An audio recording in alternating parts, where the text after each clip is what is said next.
There is a game called Bloodborne, and buried inside it are some of the most unsettling, elaborate, and genuinely fascinating nightmare worlds ever designed. And tonight we are going to walk through all of them, slowly, together, until you drift off somewhere in the middle of a dream that someone else built for you. Before I move forward, I'm counting on you to support my channel by clicking that tiny subscribe button so that we can spread these amazing videos to folks like you around the world. Thank you. I put this video together because Bloodborne's nightmare lore is genuinely some of the most layered and interesting storytelling in any game, and most of it is hidden in item descriptions, enemy placements, and environmental details that you can miss entirely on a first playthrough. When I was assembling this, I made a specific choice to lead with the Nightmare Frontier before the Nightmare of Mensis, even though, chronologically, it might make more sense the other way around, because the Frontier does a better job of easing you into what a nightmare actually is in this world before you meet the thing that's making them. What you're about to hear is one interpretation of the lore, pieced together from item descriptions, developer interviews, and a lot of time spent reading wikis at 2 in the morning. Some of this is fairly well supported by the text. Some of it is one possible reading among several. I'll try to be clear about which is which. Chapter 1. What is a nightmare? In Bloodborne, a nightmare is not simply a bad dream. It is a place. It has geography, it has history, it has inhabitants who have been there for what might be centuries. The nightmares in this game exist as a kind of parallel dimension, adjacent to the waking world, and they are presided over by beings the game calls the Great Ones. These are entities so far beyond human understanding that contact with them tends to end poorly for everyone involved. The nightmares they create are not arbitrary. They are, in some sense, the expression of what these beings need or want or mourn. The concept of a nightmare in Bloodborne is tied directly to the concept of death. When a hunter dies in the waking world, they wake up in a nightmare. This is not presented as a punishment exactly, but it is not a reward either. It is more like a holding pattern. The nightmare catches you when you fall, and it keeps you there. And the question of how you get out is one of the central preoccupations of the game's story. The Great Ones who create and maintain these nightmares are described in the lore as being deeply sorrowful. They have lost children. They seek surrogate children, and humans, with their remarkable capacity for insight, are the closest candidates. This is the engine driving most of the horror in Bloodborne. The relationship between the Great Ones and humanity is not one of malice. It is something closer to obsession or grief, which in some ways is worse. The city of Yharnam is built on top of something ancient. The healing church discovered what they called the old blood, a substance found deep beneath the city, and they used it to revolutionize medicine. Wounds healed, diseases disappeared, and then slowly the people who used the blood began to change. Their insight grew, their minds expanded, and some of them crossed a threshold they could not come back from. A nightmare, in the Bloodborne sense, begins when something tears open between the waking world and whatever lies beyond. The Great Ones exist in that beyond, and the nightmares are the places where that boundary becomes permeable. They are not created out of nothing.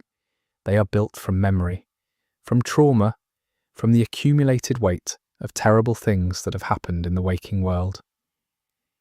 When you first arrive in the Nightmare Frontier, you are struck by how enormous it is and how empty. There is a sky above it that looks like no sky you have ever seen, layered with colours that do not belong together. The ground is soft and strange. The whole place feels like something that has been dreaming for a very long time without anyone to watch it dream. The hunters who get pulled into nightmares do not all remember how they got there. This is consistent with how the game treats memory generally, as something unreliable, something that the blood and the madness and the insight have already begun to erode. You are never entirely sure, playing Bloodborne, how much of what you're experiencing is real, and that uncertainty is intentional. The lore suggests that the nightmares operate on a different timescale than the waking world. Something that feels like minutes inside a nightmare might correspond to hours or days outside it. This is one possible explanation for why some of the inhabitants of these places seem so ancient, so worn down, as if they have been wandering the same fog-shrouded landscapes for lifetimes. There are hunters in the nightmares.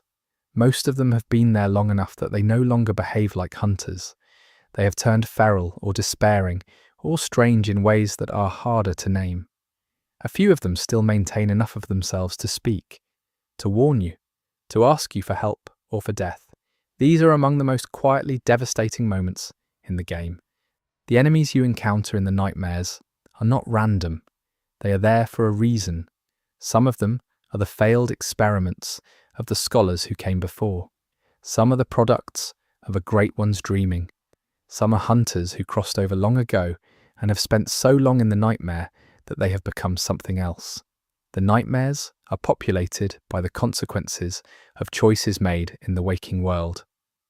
One of the things that makes Bloodborne's nightmare lore so compelling is the way it handles the question of purpose. The nightmares are not just obstacles, they are meaningful. The nightmare frontier exists because of a specific set of events involving a specific great one. The Nightmare of Mensis exists because of what the Mensis scholars did in their ritual. Each nightmare has an origin story, and that story matters to understanding what the nightmare is. The pale blood moon is mentioned in a message at the very beginning of the game. Seek pale blood to transcend the hunt. This is the game's central mystery, wrapped up in two cryptic sentences. The connection between the pale blood moon and the nightmares is something the lore points toward without ever fully resolving, which is itself characteristic of how Bloodborne handles its biggest questions. The hunters who are sent into the nightmares by the plain doll and the lanterns are not ordinary dreamers. They are something the game calls dream hunters, people who exist in a strange space between waking and sleeping, between living and dead. This liminal state is what allows them to traverse the nightmares and to fight the things that live there. It is also what makes them capable of insights that ordinary humans cannot survive. The Great Ones communicate through the nightmares, not in words exactly, but in the shape of things, in the placement of objects, in the dreams within dreams that you find layered on top of each other as you move deeper into the game. One possible reading of this is that the nightmares are a kind of language, and you're learning to read it as you play. The concept of insight in Bloodborne is mechanical and thematic at the same time. As your insight increases, the game changes around you.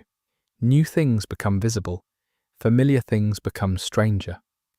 The nightmares are experienced differently, depending on how much insight you have, which suggests that your capacity to perceive the nightmare is directly tied to how far your mind has already opened toward the Great Ones.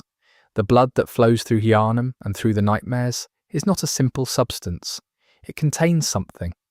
Memory, possibly, or will, or a trace of whatever the Great Ones are. The scholars of the Healing Church spent centuries trying to understand it, and what they found eventually destroyed most of them.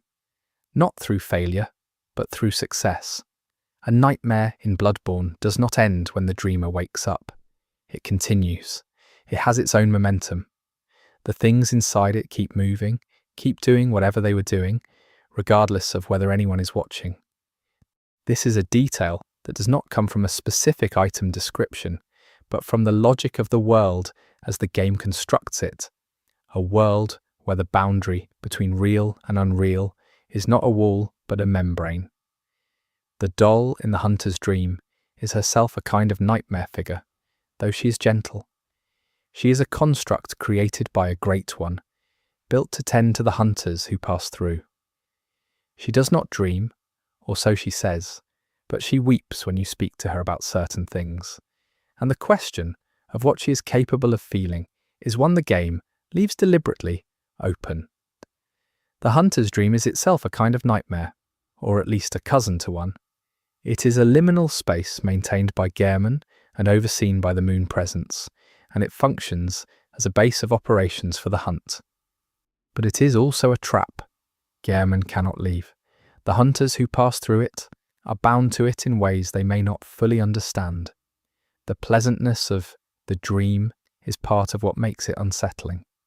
The moon presence is the great one, most directly responsible for the hunter's dream, and understanding it is key to understanding what the hunt actually is. The hunt is not just a response to the blood disease spreading through Yharnam. It is something the moon presence needs. The hunters serve a purpose that goes beyond civic sanitation. They are participants in something cosmic, something the game reveals only gradually and never completely. The nightmares also contain echoes of the waking world. You will find buildings in the nightmare frontier that resemble structures in Yharnam. You will find items that connect the inhabitants of the nightmares to people you may have encountered already. These echoes suggest that the nightmares are not constructed from nothing, but are built out of the raw material of real places and real histories. Byrgenwerth is the institution that started all of this. The scholars there, led by Master Willem, discovered the ruins beneath Yharnam and began to understand something about the nature of the Great Ones. They came to believe that evolution, true evolution, required the accumulation of eyes of insight, of the capacity to perceive things that ordinary consciousness cannot. This belief would eventually split the school and produce both the healing church and the Mensis scholars, two factions whose different approaches to the same forbidden knowledge would together create most of the nightmares in the game. The idea that you need eyes to see a nightmare, that perception itself is what makes the nightmare real, is one of the more philosophically interesting threads running through the lore. It suggests that the nightmares are not objective places in the way the waking world is, but are dependent on the observer. You have to be capable of seeing them in order for them to exist, at least from your perspective. This is one possible reading, and it is a reading that the mechanics of the game seem to support. The enemies in the nightmares are often described in their item drops as being afflicted with something, touched by a great one, twisted by insight, changed by proximity to whatever lives in the deep places. They are the visible evidence of what happens when human beings encounter something too large for human beings to contain. They are not evil exactly. They are exceeded. The Chalice dungeons, which are separate from the main nightmare locations, but connected to the same mythology, contain evidence of a civilization that came before Yharnam. The Pthumerians were a people who served the Great Ones directly, who kept the old blood and performed the rituals and built the underground tombs. The nightmares and the Chalice dungeons are both expressions of the same ancient relationship between humanity and whatever came before. When you fight a boss in a nightmare, you are doing something specific to the lore, not just to your character's progression. You are severing a connection or resolving a trauma or fulfilling a condition that the nightmare itself requires.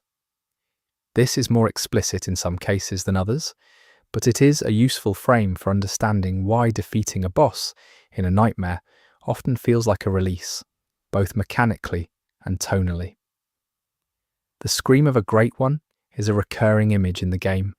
It appears in the design of certain enemies, in the shape of certain items, in the sound design of certain moments.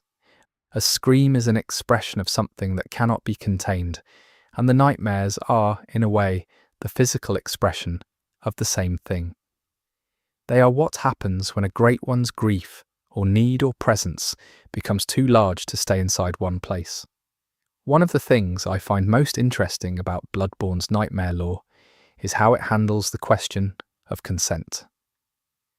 The hunters did not choose to enter the dreams. The residents of Yharnam did not choose to be affected by the blood. The Mensis scholars may have chosen their ritual, but they could not have fully understood what they were choosing. The nightmares are full of people who are there because of decisions made above them or around them, rarely their own. The lore of the nightmares also touches on the question of what it means to be awake. In a world where reality is this permeable, where the things you see at high insight levels are different from what you see at low ones, the definition of waking consciousness becomes unstable. The nightmares are terrifying partly because they suggest that the waking world is not as solid as we assume it to be. Amygdalae are among the most iconic images in Bloodborne, giant spider-like beings of enormous size that appear throughout Yharnam once your insight is high enough. They are not nightmares exactly, but they are adjacent to nightmare logic. They can travel between locations, they can transport you between places.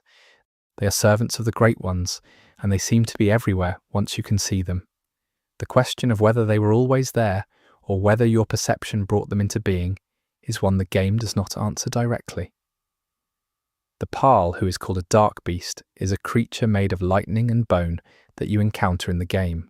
Its lore suggests that it was once a person who underwent a specific kind of transformation, one driven by the blood and by something beyond the blood. Creatures like the dark beast hint at what the nightmares produce when they run long enough, and when the things inside them are changed by proximity to whatever the Great Ones radiate. The nightmares also seem to be aware of the hunters who move through them. Certain environmental details suggest that the nightmare adjusts itself around you, that the fog and the darkness and the placement of enemies shift in response to your presence. This is one possible reading of some of the stranger design choices in these areas. The feeling that the place is watching you. The lore around insight describes it as both gift and curse, which is perhaps the most honest summary of what Bloodborne is about. To see more is to understand more, and to understand more is to approach something that was not meant for human understanding. The nightmares are the place where that approach has gone too far, where the insight has opened something that cannot be closed again. The Nightmare Frontier's connection to Amygdala is a key piece of the lore. Amygdala is both a boss in the game and the entity responsible for the Frontier's existence. The Frontier appears to be a kind of punishment or containment space, though the exact mechanics of who it contains and why are described only fragmentarily in item descriptions. One possible reading is that it is a place where failed hunters are stored, kept away from the waking world by a Great One, who is not cruel, but is absolutely indifferent to human comfort. The lore of the nightmares is also a story about institutions: the Healing Church, Byrgenwerth, the School of Mensis, the League, the Powder Kegs. Each of these groups pursued knowledge of the Great Ones in a different way, and each of them contributed something to the nightmare world that exists by the time you arrive.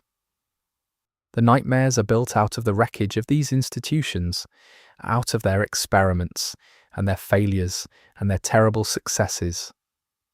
Water appears throughout the nightmares in interesting ways. The Nightmare Frontier has a large lake of poison at its base. The fishing hamlet, which is connected to a different nightmare, is essentially a coastal village where something came out of the sea. The deep and the sea are recurring metaphors in Bloodborne for whatever lies beyond human comprehension, and the presence of water in the nightmares suggests that they are connected to that same deep place. The lore suggests that the Great Ones, who preside over the nightmares, are not unified. They have their own relationships, their own hierarchies, their own conflicts. The moon presence, Amygdala, and the brain of the Mensis nightmare are not the same entity and do not serve the same purposes. Understanding the differences between them is one of the keys to understanding why the nightmares are each so different from each other. The ailing Loran Chalice dungeons connect to the nightmare lore in an interesting way. Loran was a civilization that came before Yharnam and was destroyed by something connected to the old blood. The ruins of Loran exist beneath the surface, and in them you can find traces of what happened there, including enemies and bosses that suggest the same pattern of insight and transformation that destroyed Yharnam. The nightmares are not new. They have happened before. The moon in Bloodborne is not just an aesthetic choice. The red moon that hangs over Yharnam as the game progresses is connected directly to the nightmare lore. The moon is a sign that the boundary between the waking world and the nightmare is thinning, that whatever is on the other side is pressing closer. The progression of the moon through the game tracks the progression of the nightmare's encroachment on the real. The hunters who still walk the nightmares and retain some of their sanity are among the most interesting characters in the game. Henriette and the other NPCs who can be found in the nightmare areas are there because of specific choices they made, specific paths they followed. Their presence suggests that the nightmares are not entirely indiscriminate. They catch particular people for particular reasons. The concept of a surrogate child, which appears in the lore of several great ones, is one of the threads connecting the nightmare world to the waking one. The great ones lost their children. They seek replacements. The nightmares are in some sense constructed around this need, designed to attract and hold the humans who might serve as those replacements. It is a deeply strange form of mourning. The ending of Bloodborne, in which you become a great one yourself, is perhaps the clearest statement of what the nightmares are ultimately about. The nightmares are the process by which a human being is transformed into something else, something larger and stranger. The hunt, the dreams, the insight, the exposure to the blood, all of it is a preparation for that transformation. Whether that transformation is a good thing is a question the game does not answer simply. The final image of the good ending, a small creature lying on the ground under an enormous sky, is one of the most quietly devastating things I have encountered in a game. It is the destination of everything the nightmare lore has been pointing toward. It is the beginning of something that is no longer human, and it is presented not as a triumph, but as a fact. And that ambiguity, that refusal to tell you how to feel about it, is what makes the nightmares worth spending time in. Chapter 2. The Nightmare Frontier. The Nightmare Frontier is the first true nightmare location you're likely to encounter in Bloodborne, and it announces its strangeness immediately. The sky above it is a deep bruised purple, layered with clouds that do not move in any natural way. The ground is soft and treacherous. Poison seeps up through it in places. There is a smell to the art direction here, if that makes sense, a feeling that the air itself is wrong. This nightmare is connected to the great one called amygdala, and that connection shapes everything about it. Amygdala is one of the stranger entities in the game's lore, a being described in various item descriptions as a creature that has locked away its own presence, that keeps itself restrained from full contact with the world. The Nightmare Frontier feels like the product of that restraint. It is large and empty in a way that suggests something enormous has chosen not to fill it completely. The frontier was apparently used by Björgenwerth scholars in the past. There are items scattered throughout the area that connect to the school's research, to the specific experiments they were conducting in their search for insight. The nightmare caught them, or they came here deliberately, or some combination of both. The lore is not precise about this, which is characteristic of how Bloodborne handles its history. The amygdala boss encounter at the end of the Nightmare Frontier is important not just mechanically, but lore-wise. What you are fighting there is a physical manifestation of the Great One, who maintains this space. Amygdala does not seem angry during the fight. It does not seem to register you as a significant threat. It responds to your presence the way a large animal might respond to an irritant. This indifference is, in its own way, more frightening than rage would be. The poison pools in the Nightmare Frontier are not just a mechanical hazard. They suggest that the nightmare has been here long enough to develop its own ecology, its own toxins, its own local biology. Nightmares in Bloodborne are not static. They grow. They accumulate. The longer a nightmare exists, the more it develops its own internal logic and its own forms of danger. The creatures that inhabit the frontier include the Patch's adjacent figure of Patches the Spider, who is one of the game's more interesting minor characters. He appears in both the waking world and the nightmare, which suggests something about his nature that the lore never quite resolves. He is a schemer and a survivor, and the fact that he can navigate between these spaces implies a kind of insight or adaptability that most characters do not have. The Nightmare Frontier also contains winter lanterns, which are among the most unsettling enemy designs in the game. They appear as hunter-shaped figures with enormous, grotesque masses where their heads should be, pulsating and vaguely floral, emitting a constant hum that triggers the frenzy status effect.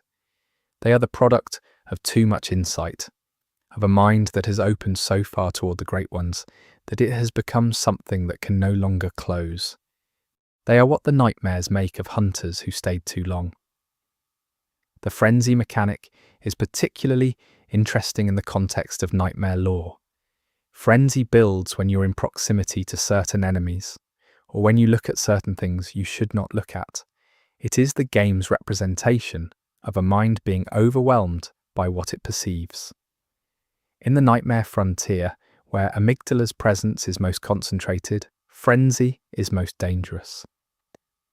The nightmare literally drives you mad if you stay in certain places too long.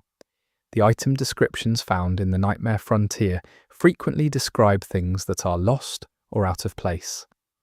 Chunks of cold blood, pebbles, fragments of things that were once whole. The frontier feels like a place where things wash up, where the current of the nightmare world deposits whatever has been carried away from somewhere else. It is a shore of lost things. There is a large indoors section of the Nightmare Frontier that connects to a series of underground passages. The contrast between the vast, open, sky-filled exterior and these cramped, claustrophobic interiors is deliberate and effective. The nightmare has layers.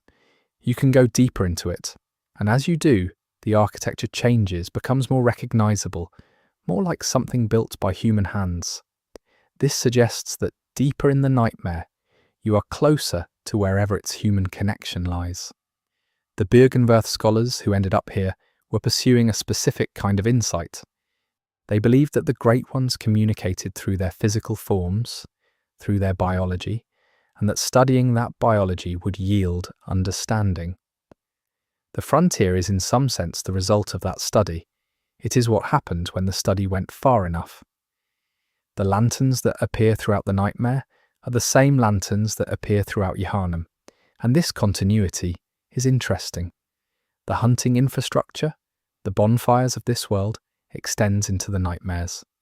This suggests either that the dreams were built to accommodate hunters, or that the hunters have been here long enough to claim some of the nightmare's architecture as their own. Amygdala is described in the lore as a great one that can be approached that is not entirely withdrawn from contact with the physical world.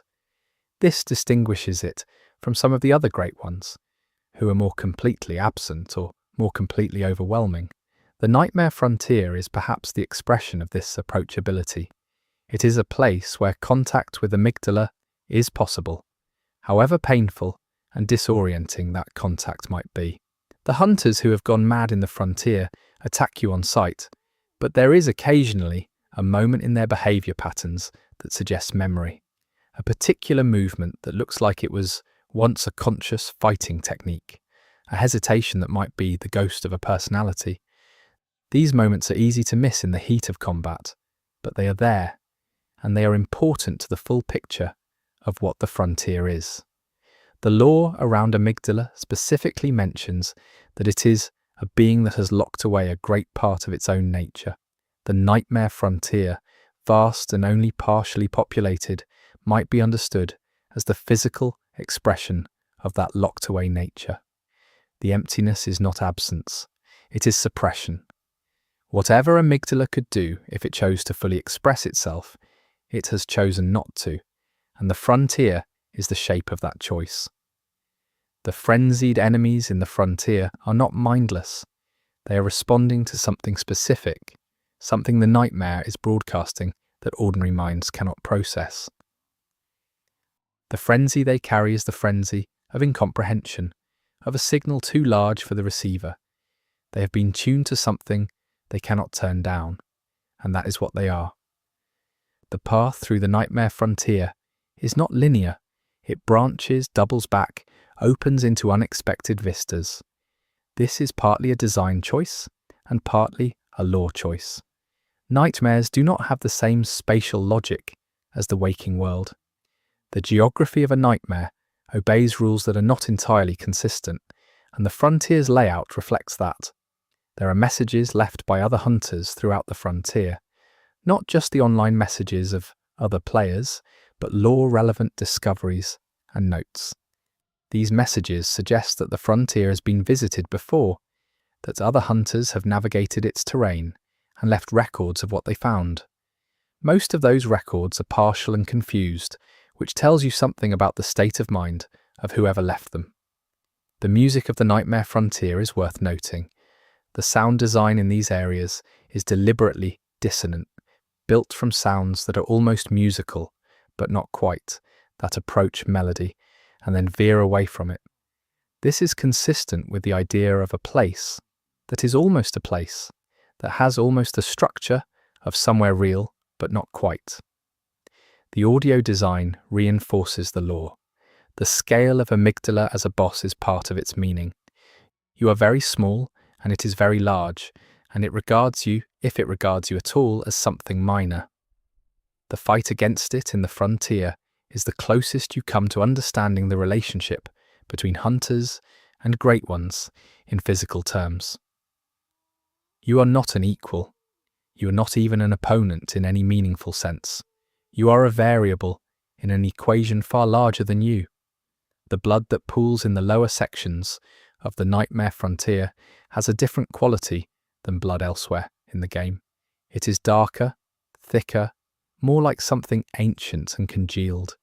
This is not just a visual detail. It suggests that the frontier has been here long enough for the blood to settle and change. It is old blood, and old blood in Bloodborne carries specific connotations. The connection between the Nightmare Frontier and the Cainhurst Vilebloods is subtle but present.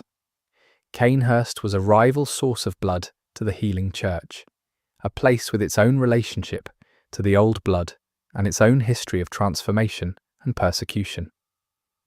The presence of certain items in the frontier that connect back to Cainhurst suggests a link between the aristocratic blood magic of that castle and the Great One, whose nightmare this is.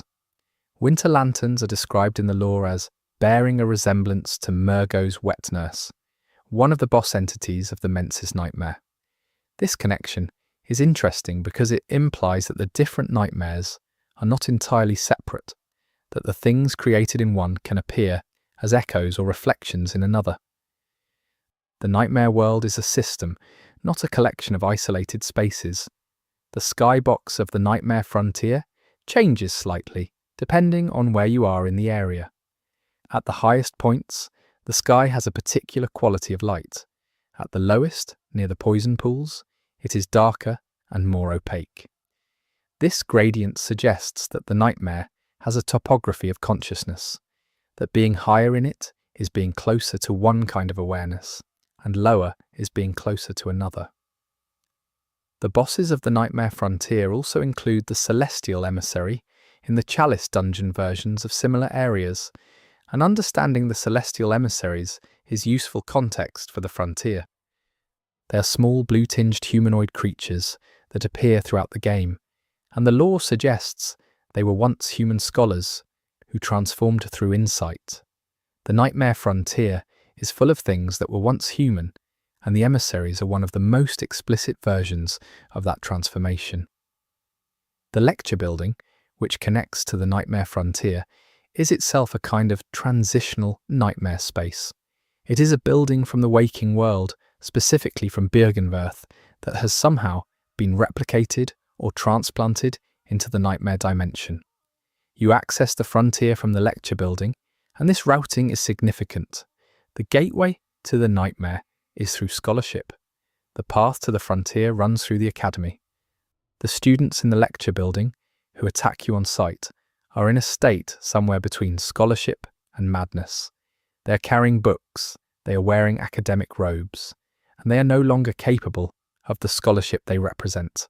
They are the visual argument for what the frontier is about. The pursuit of knowledge has run ahead of the capacity to hold it.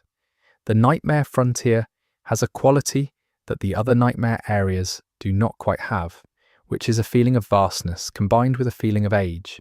It feels like it has been here for a very long time, like it predates not just the current hunt, but perhaps several hunts. This is one possible reading of the amygdala lore, that this Great One has been maintaining this space for longer than any of the human institutions involved have been aware of it. There is a specific moment in the Nightmare Frontier where you crest a hill and see the full scope of the landscape laid out below you, and it is genuinely beautiful in the way that a nightmare might be beautiful. A beauty built out of wrongness, out of colours that should not coexist and perspectives that should not be possible. The artists who built this area were doing something deliberately with that beauty, and the lore supports the reading that the frontier is not just a place of horror, but a place of alien grandeur. The relationship between amygdala and the hunters is not well documented in the waking world. In the nightmare, however, you can get a clearer sense of it.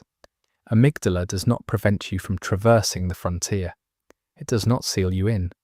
The nightmare is open if brutal, and amygdala seems to acknowledge your presence in it without necessarily caring about your goal. This is different from the Mensis nightmare, where the brain actively works against you. Amygdala seems, in some sense, more neutral. The poison and the frenzy of the frontier are the two primary ways the nightmare pushes back against you, and they represent two different kinds of danger that the lore distinguishes between. Poison is physical, it is the corruption of the body. Frenzy is mental. It is the corruption of the mind. The frontier offers both, in roughly equal measure, which is perhaps the clearest statement of what contact with amygdala does to a person. The descent into the nightmare frontier feels both physically and tonally like a descent. You are going down into something deeper, into a part of the nightmare world that is further from the surface. This spatial metaphor is consistent with how the game uses depth generally. The deeper you go, the older and stranger things become. The frontier is not the deepest, but it is deep enough. The lore of the frontier also touches on the idea of keys. Certain items in the nightmare function as keys to other places, as if the nightmare itself has a set of internal locks that can be opened if you find the right things. This suggests that the nightmare is not just a place but a system, organised and maintainable, with its own internal rules that can be learned. The end of the nightmare frontier, after you have killed amygdala and stepped back through the lamp, leaves you with a specific feeling. Not exactly victory, more like a negotiation has concluded. Amygdala is a great one, and great ones do not die the way that lesser things die. What you have done in killing it is complicated, and the lore suggests that the act of defeating a great one in a nightmare has effects that ripple outward in ways that are not always visible.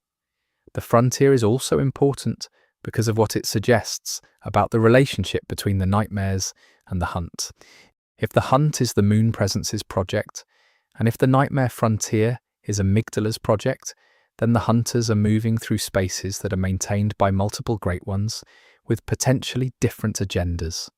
The hunt is not a single unified thing. It is a convergence of several different cosmic interests, and the hunters are the point at which those interests meet. There are children's shoes in the nightmare frontier, appearing as an item you can pick up. This detail is small and easy to overlook, but significant in context. Children appear throughout Bloodborne's lore as figures of tragedy, as the lost children of the Great Ones, as the innocents caught in the wake of events too large for them. The presence of a child's shoe in the nightmare asks a question that the lore does not answer. Whose shoe is it? And how did it end up here? The specific architectural choices in the Nightmare Frontier's interior sections suggest a connection to older, pre-Yharnam structures. These are not healing church buildings. They predate the church. They might be Thumerian, or might be from an earlier period even than that. The nightmare has absorbed the ruins of civilizations that came before the current one, which adds another layer to its sense of age. The way light moves in the Nightmare Frontier is different from the way it moves in Yharnam. In Yharnam, even at night, there are street lamps, windows, the glow of lanterns. The light is human. In the frontier, the light comes from sources that are not obviously explicable. It comes from the sky in a way that skylight should not, from below the ground in places, from the bodies of certain enemies. The nightmare has its own light, and it does not behave like light should. The item Pungent Blood Cocktail, which is used throughout the game but found in quantity in the frontier, is interesting in the context of the nightmare lore. Blood is a currency in this world, a tool, a weapon, a drug, and a sacrament. The fact that blood-based items are scattered throughout the nightmare suggests that the nightmare is built out of the same logic as the waking world, that the systems of blood and insight that govern Yharnam operate here too, just in a more concentrated and unstable form. The nightmare frontier ends but does not resolve. You kill Amygdala, you take the loot, you go back through the lamp. And the frontier is still there, still vast and purple-skied, and humming with something too large to name. The nightmare does not end when the boss dies, it continues. And that continuation, that persistence, is one of the truest things the game says about what a nightmare is. One of the more haunting details of the frontier is how few survivors you encounter. In other areas of the game, even deeply corrupted areas, you find people who are hanging on, clinging to some remnant of themselves. In the frontier, almost everyone you meet has already crossed over completely. The hunters have gone feral. The scholars have transformed. It is a place where humanity has run out, and the thing that remains is something else. The nightmare frontier is the game's first extended argument for the idea that nightmares are not just psychological events, but geopolitical ones. They have territories. They have inhabitants with histories. They have their own economies of suffering and survival. The frontier makes that argument more clearly than any item description could, because you have to walk through it, and walking through it is what makes you understand. The connection between the nightmare frontier and the theme of loss is worth sitting with for a moment. Amygdala has lost something, or is keeping something, or is preventing something. The exact nature of that situation is one possible reading among several, but the emotional quality of the frontier, vast and empty and lit by a sky that is mourning, supports the idea that this nightmare was born out of a kind of grief. The nightmares in Bloodborne are almost always grief-shaped, and the frontier is one of the clearest examples of that. The nightmare frontier is not a place you pass through quickly. It demands exploration. It punishes impatience. It rewards the kind of careful, attentive movement that is also what the lore rewards. To understand the frontier, you have to be willing to walk slowly through a place that is trying to kill you, to read the details while also watching for enemies, to hold two kinds of attention at once. This is perhaps what the game is asking of you throughout, and the frontier is where it asks most clearly. Chapter 3, The Nightmare of Mensis. The Nightmare of Mensis is where Bloodborne's lore becomes most concentrated, most dense, most deliberately difficult to pass. It is the nightmare created by the School of Mensis, a splinter group of Byrgenwerth scholars who attempted a ritual to contact a Great One directly, and what they found in the course of that ritual is the centre of the game's horror. The School of Mensis is described in the lore as a group that went further than Byrgenwerth was willing to go. Where Master Willem preached caution and slow accumulation of insight, the Mensis scholars wanted direct contact. They wanted to call down a Great One, to commune with it, to make themselves the instruments of its will. They succeeded in the worst possible way. The ritual the Mensis scholars performed involved wearing the Mensis cage, an iron helmet lined with the teeth and bone of something beyond human. The cages were designed to function as receptors, as antennae for the signal of a Great One. When the ritual was performed, most of the scholars immediately lost their minds. Their bodies remained alive, but whatever was inside those bodies that made them people was gone, replaced by something that screamed without stopping. The survivors of the ritual, those whose minds were strong enough to withstand even a fraction of what the ritual exposed them to, are the ones you encounter in the Nightmare of Mensis as bosses and enemies. Micolash, the host of the nightmare, is the most prominent of these survivors. He is also, in many ways, the most revealing. Micolash spent what appears to be a very long time in the Nightmare of Mensis. Long enough that he has come to love it. Long enough that he has become the host, the caretaker, the curator of a nightmare he helped create. When you chase him through the schoolhouse architecture that makes up much of the Mensis nightmare, he runs from you, but he is also performing. He is showing you what he has become, and he seems proud of it.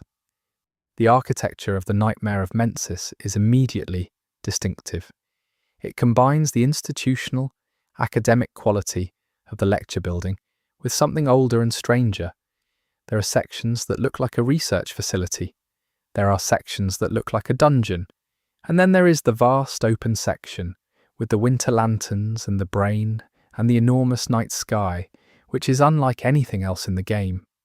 The brain of Mensis is one of the most unsettling visual images in any game I know of.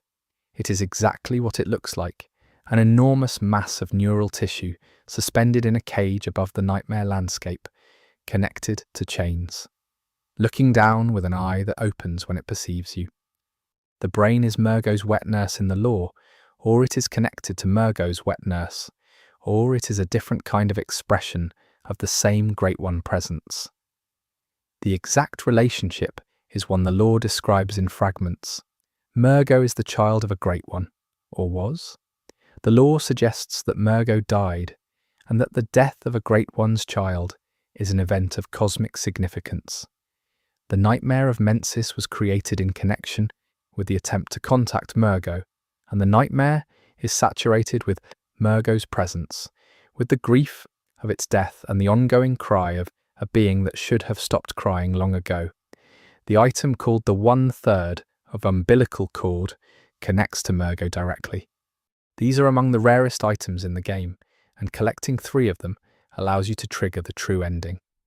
The umbilical cord is a physical connection between a Great One and a child, and the fact that pieces of it are scattered across the game's world in different nightmares and different locations suggests something about how far the consequences of Murgo's death have spread.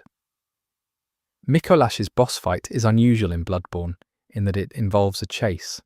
He runs from you through a series of mirrored rooms, appearing and disappearing, and when you corner him, he fights you directly, but even then, he seems more interested in lecturing you than in winning.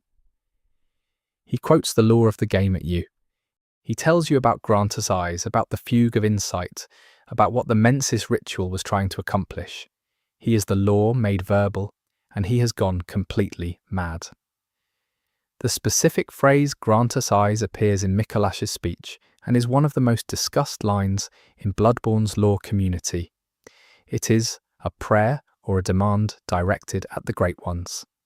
The scholars wanted not just knowledge, but perception itself. They wanted the Great Ones to give them the capacity to see what they saw, to experience what the Great Ones experience. This is what the Mensis ritual was really about. Not communion, transformation. The winter lanterns in the Nightmare of Mensis are more concentrated here than in the frontier, and they are more aggressive.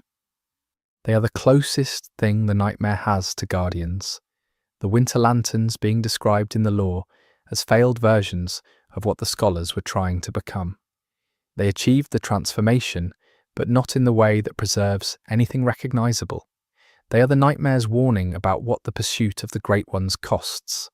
The Murgo's wet nurse boss at the end of the Nightmare of Mensis is the entity tasked with tending to Murgo after its death, or more precisely, after whatever happened to Murgo that the game describes as a death but is not entirely analogous to what death means for a human being. The wet nurse is a tall, robed figure with multiple arms, moving in a way that is almost ritualistic, almost like a dance. Killing it does not feel like a victory. It feels like an interruption. After you kill the wet nurse, Murgo's cry stops. This is one of the most significant moments in the game, both mechanically and tonally. The cry has been heard throughout the nightmare, a thin, constant sound that you might not even have registered consciously until it stops. When it stops, the silence is enormous, and it is in that silence that Yharnam contacts you, and the story moves toward its endings. The fact that stopping Murgo's cry is what triggers the final sequence suggests that the cry was the most important thing in the nightmare. Not the scholars, not the brain, not even the wet nurse. The cry of a dead Great One's child, persisting beyond what should have been its end, is the heart of the Mensis nightmare, and possibly the heart of the entire hunt. The Mensis nightmare also contains Rom the vacuous spider, though she's accessed from a different point. Rom is one of the more enigmatic figures in the game, a former Björgenwerth scholar who ascended to the status of a Great One through the school's research. She is described as vacuous, which the lore suggests means empty, but empty is a complicated concept when applied to a being who is also a Great One. One possible reading is that Rom's transformation preserved the physical fact of her, while removing whatever made her a person. The spider form that Rom takes is shared by several other entities in the game, including the celestial spiders that appear when you fight her. The spider form appears in Bloodborne's lore as a kind of transitional state, something between human and Great One, a form that the body takes when the transformation is incomplete or ongoing. Rom being a spider suggests that her ascension was not a final state, but a state she is still in the middle of. The Nightmare of Mensis has a quality of accumulation that the Frontier does not. Where the Frontier feels vast and empty, the Mensis nightmare feels crowded with consequence. Every room has something in it that points toward the history of what happened here. Every enemy represents a specific failure or a specific experiment. The nightmare is dense with evidence of the Mensis scholar's work, and that work was considerable. The Yharnam unseen village in the waking world is connected directly to the Nightmare of Mensis. It is the place where the Mensis scholars performed their ritual, and the events of that ritual have warped the village in ways that are still visible. The connection between Yharnam and Mensis is one of the clearest examples in the game of how the nightmares bleed into the waking world, how an event in one place creates a corresponding distortion in the other.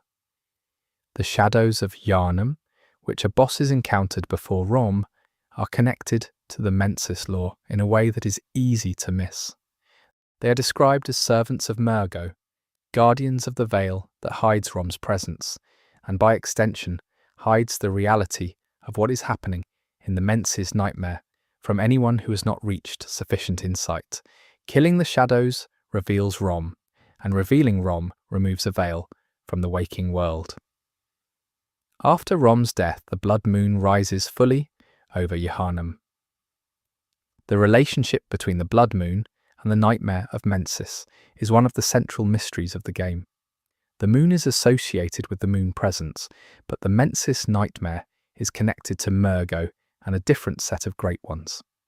The overlap suggests that the nightmare and the moon presence's hunt are entangled in ways that neither fully controls. The moon rises when Mensis is weakened, which points toward a relationship between the two that is not simple cause and effect. The choir, which is a subset of the healing church that focused specifically on contact with Great Ones, is implicated in the Mensis nightmare in ways that the lore describes only partially. There are items that suggest the choir was aware of and possibly involved in the Mensis ritual. If so, the nightmare was not purely a Mensis creation, but had the blessing, or at least the knowledge, of the church hierarchy. The orphanage connected to the Grand Cathedral is where the choir conducted some of its more extreme experiments. Children specifically were involved in the choir's research into the Great Ones, which connects to the theme of lost children that runs through the lore.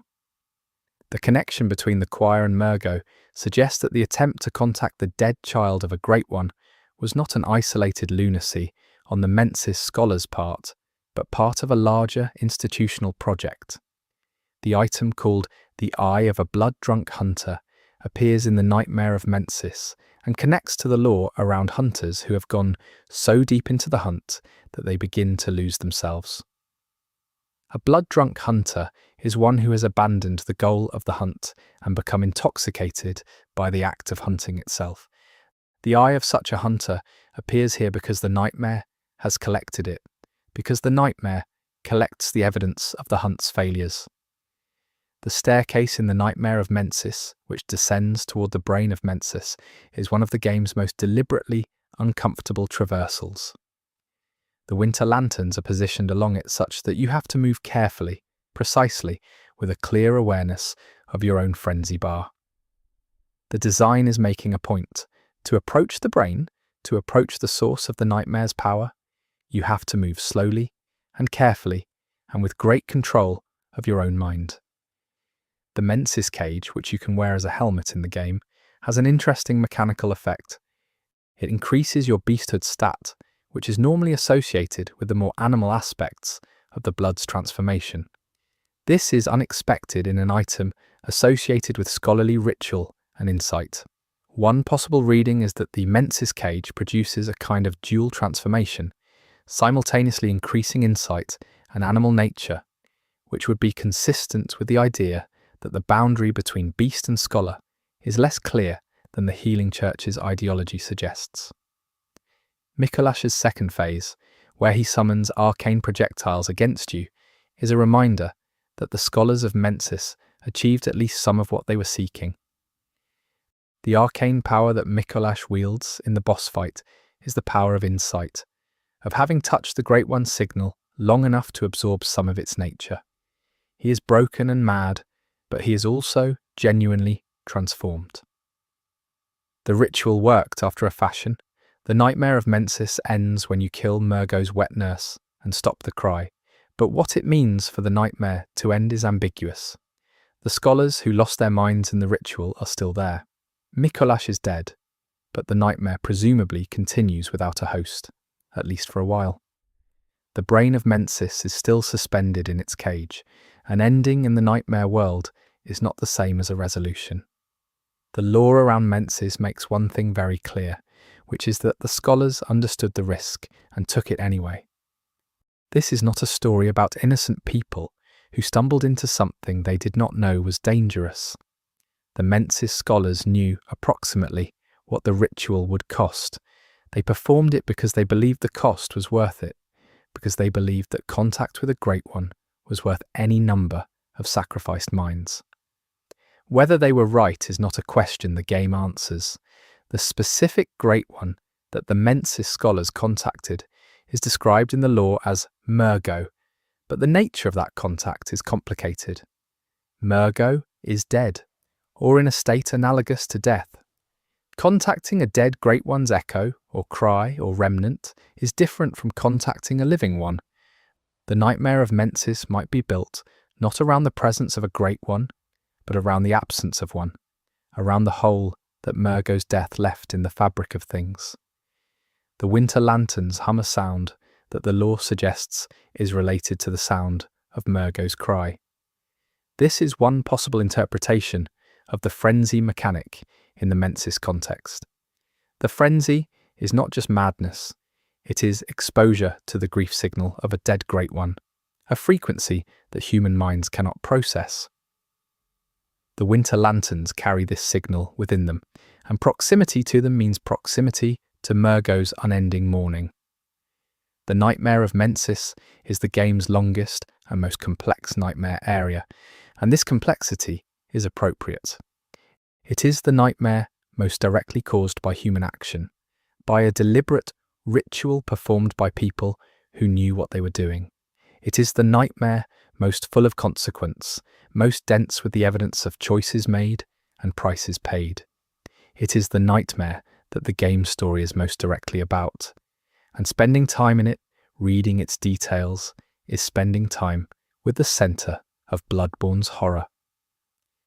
The final item you receive in the Nightmare of Mensis after killing the wet nurse is a third of the umbilical cord. This item is the physical evidence that something connected to Murgo was here, that the relationship between the Great One and a human host produced something tangible.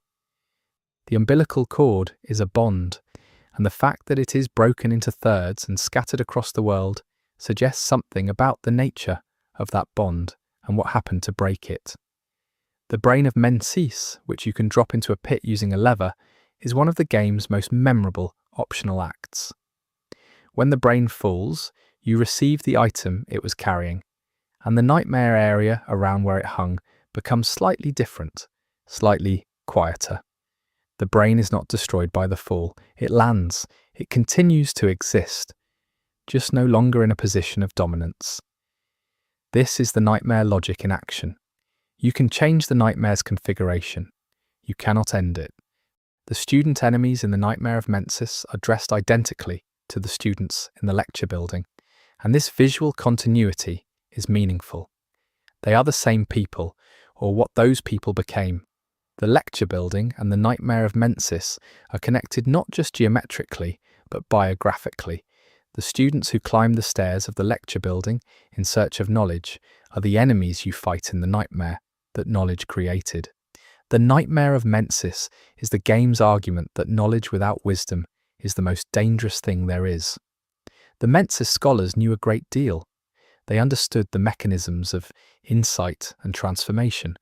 They had studied the Great Ones with more rigor than almost anyone before them, and they used all of that knowledge to perform a ritual that destroyed their own minds and created a nightmare that now endangers the waking world. The knowledge was real, the wisdom was absent, and the nightmare is the result. Chapter 4. The Hunter's Dream. The Hunter's Dream is the place you return to between hunts, the space that exists outside the nightmare but adjacent to it, where the doll tends her garden and Gehrman waits in his wheelchair, and the dream logic of the hunt makes itself felt in the gentle and terrible way that gentle and terrible things often do. The Hunter's Dream is not a nightmare in the same way the Frontier and Mensis are. It is more controlled, more curated, more deliberately designed to be inhabitable. There are flowers. There is the smell of warm earth. There is a workshop where you can upgrade your weapons. The dream is, on the surface, the safest place in the game, and the lore suggests it is also the most dangerous. Gehrman is the first hunter, the one who established the workshop and the methods that all subsequent hunters follow. He was chosen by the Moon Presence, or entered into an arrangement with the Moon Presence, in circumstances the lore describes only partially. The result of that arrangement is that Gehrman is bound to the dream. He cannot leave. He has been here for what appears to be an extraordinarily long time, tending the hunters who pass through, and the experience has made him deeply, quietly sad. The Moon Presence is the Great One responsible for the hunter's dream, and its relationship to the hunt is the central mystery of the game's final act. The hunt serves the Moon Presence in ways that are not explicitly stated, but can be inferred from the lore. One possible reading is that the hunt is how the Moon Presence collects or maintains something it needs, something related to the blood and the nightmares, and the evolving insight of the hunters it employs. The plain doll was created by Gehrman, and her design was based on a real person, the Lady Maria of the Astral Clock Tower. This connection between the doll and Maria is one of the game's more quietly devastating details. Gehrman created a simulacrum of someone he cared for, either because he missed her or because the Moon Presence required it, or both, and the doll herself seems to be aware that she's a copy. She says as much if you speak to her enough times. The flowers in the hunter's dream are plain flowers, white and ordinary, and they appear in the dream as a kind of consolation. They are the most human thing in the space, a gesture toward the natural world that the hunt has moved away from. The doll tends them carefully. This tending is one of the few purely kind acts in the game, and it is all the more affecting for happening in a space that is, lore-wise, a very sophisticated trap. The workshops in the hunter's dream allow you to strengthen your weapons using the blood echoes of the things you have killed. This is a mechanic that makes sense in the context of the blood logic of the world.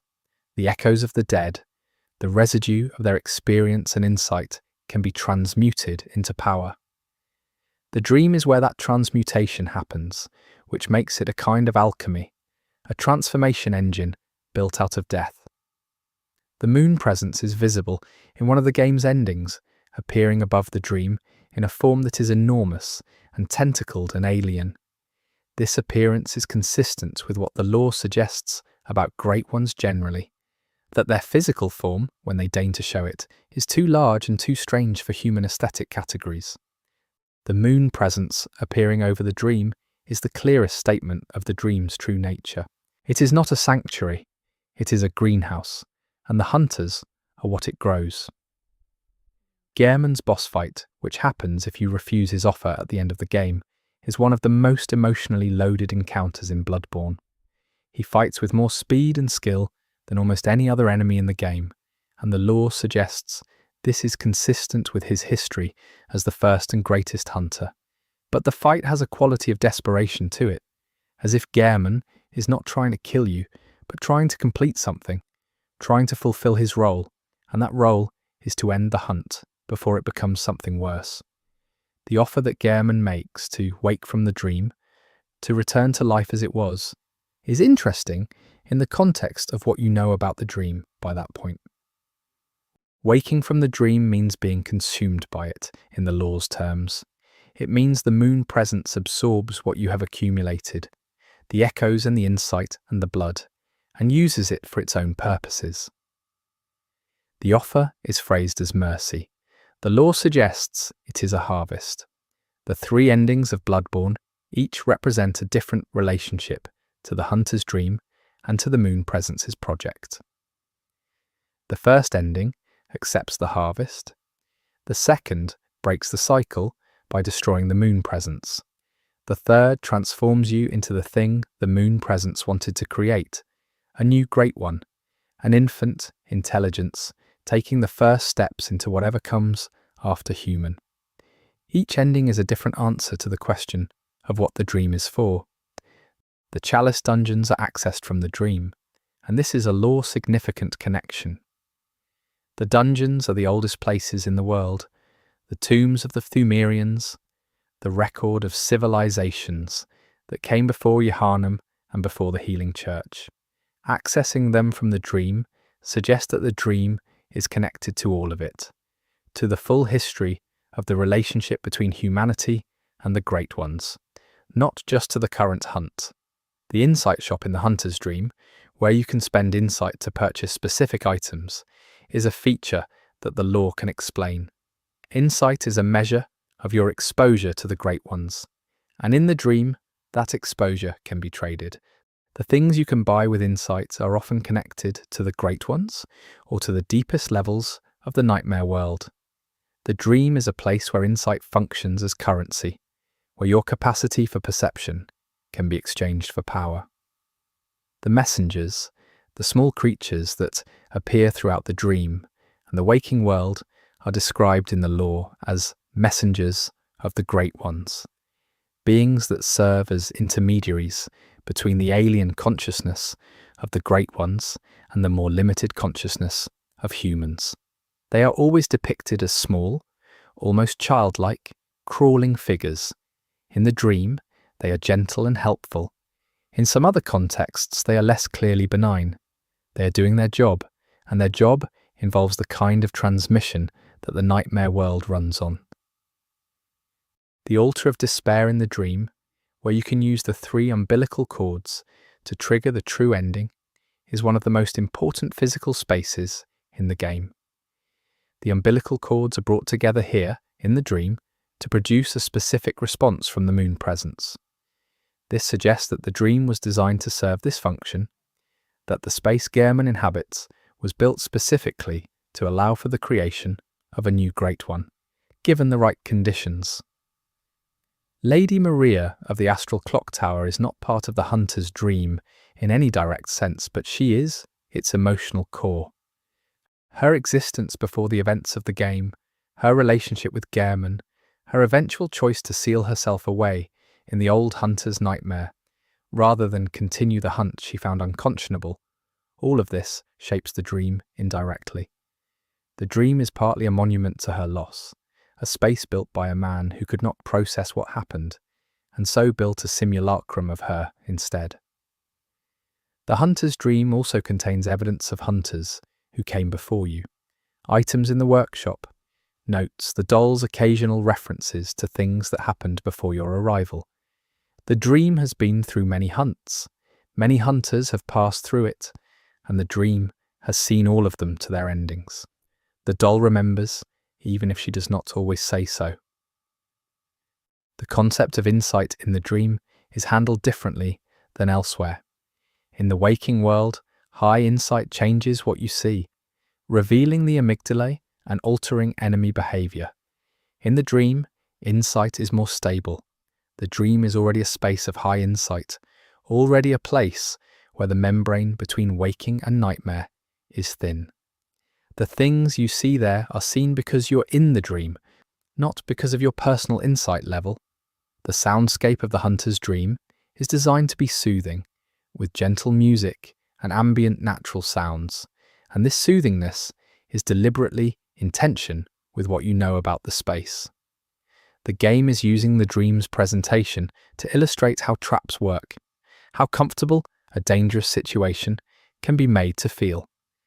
The music is beautiful, the flowers are real, and none of that changes what the moon presence is using the place for. The final moments of the game's good ending take place in the dream, as the moon presence appears and Yharnam collapses, and the doll takes the newborn. Great One, you have become in her arms, and speak softly. This scene has no dialogue in the conventional sense. It is conveyed entirely through imagery and the doll's gentle voice. It is the dream's last function in the game, the delivery of what the entire nightmare has been building toward, and it is presented as tenderly as a birth. The hunter's dream is the game's argument that the place you feel safest is sometimes the place that has the most invested in your compliance. The dream is designed to be comfortable. It is designed to bring you back again and again, to improve yourself, to gather echoes, to make yourself more capable. And all of that capability serves the moon presence's purpose. The dream is not evil. It is just completely indifferent to the difference between your well-being and its own. The doll's line about being created by Yharnam, about not knowing if she has feelings or just the semblance of them, is one of the most affecting moments in the game precisely because the question is never answered. She weeps at certain prompts. She seems to care. Whether that caring is real in any meaningful sense is something the lore does not resolve. And the dream is full of questions like this, full of appearances that may or may not correspond to realities, full of warmth that may or may not be genuine. That is what makes it a nightmare, even though it does not look like one. Chapter 5. The Fishing Hamlet and the Old Hunter's Nightmare. The Old Hunter's Nightmare and the Fishing Hamlet, at its deepest point, is the material of the DLC expansion, and it is where Bloodborne's lore becomes most directly concerned with the sea, and with whatever came from it. The Fishing Hamlet is a coastal village that was the site of an atrocity, and the nightmare it exists within was created to contain the guilt and the consequences of that atrocity. The village was inhabited by people who had made contact with the orphan of Kos, or with Kos herself, a great one who had washed ashore and whose connection to the sea and to the deep places of the world was more direct than any other great one in the game. The inhabitants of the hamlet were strange, half transformed by proximity to Kos, able to commune with her in ways that the scholars of Bergenwerth found fascinating and violently useful. The scholars came to the hamlet, and they took what they wanted.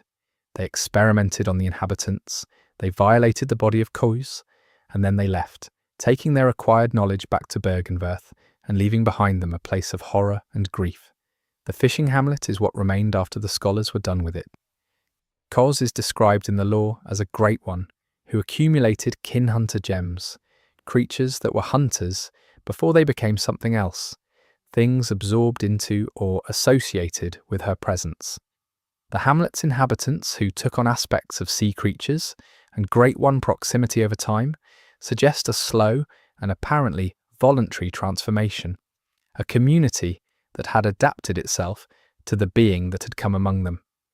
The Orphan of Kos is the final boss of the Old Hunters DLC, and it is among the most disturbing enemy designs in the game. It is a fetal creature, partially developed, carrying what appears to be a placental mass. It screams. The scream of the orphan is one of the most affecting sounds in Bloodborne, a sound that communicates grief and rage and abandonment in a way that is hard to listen to. The orphan's mother is dead.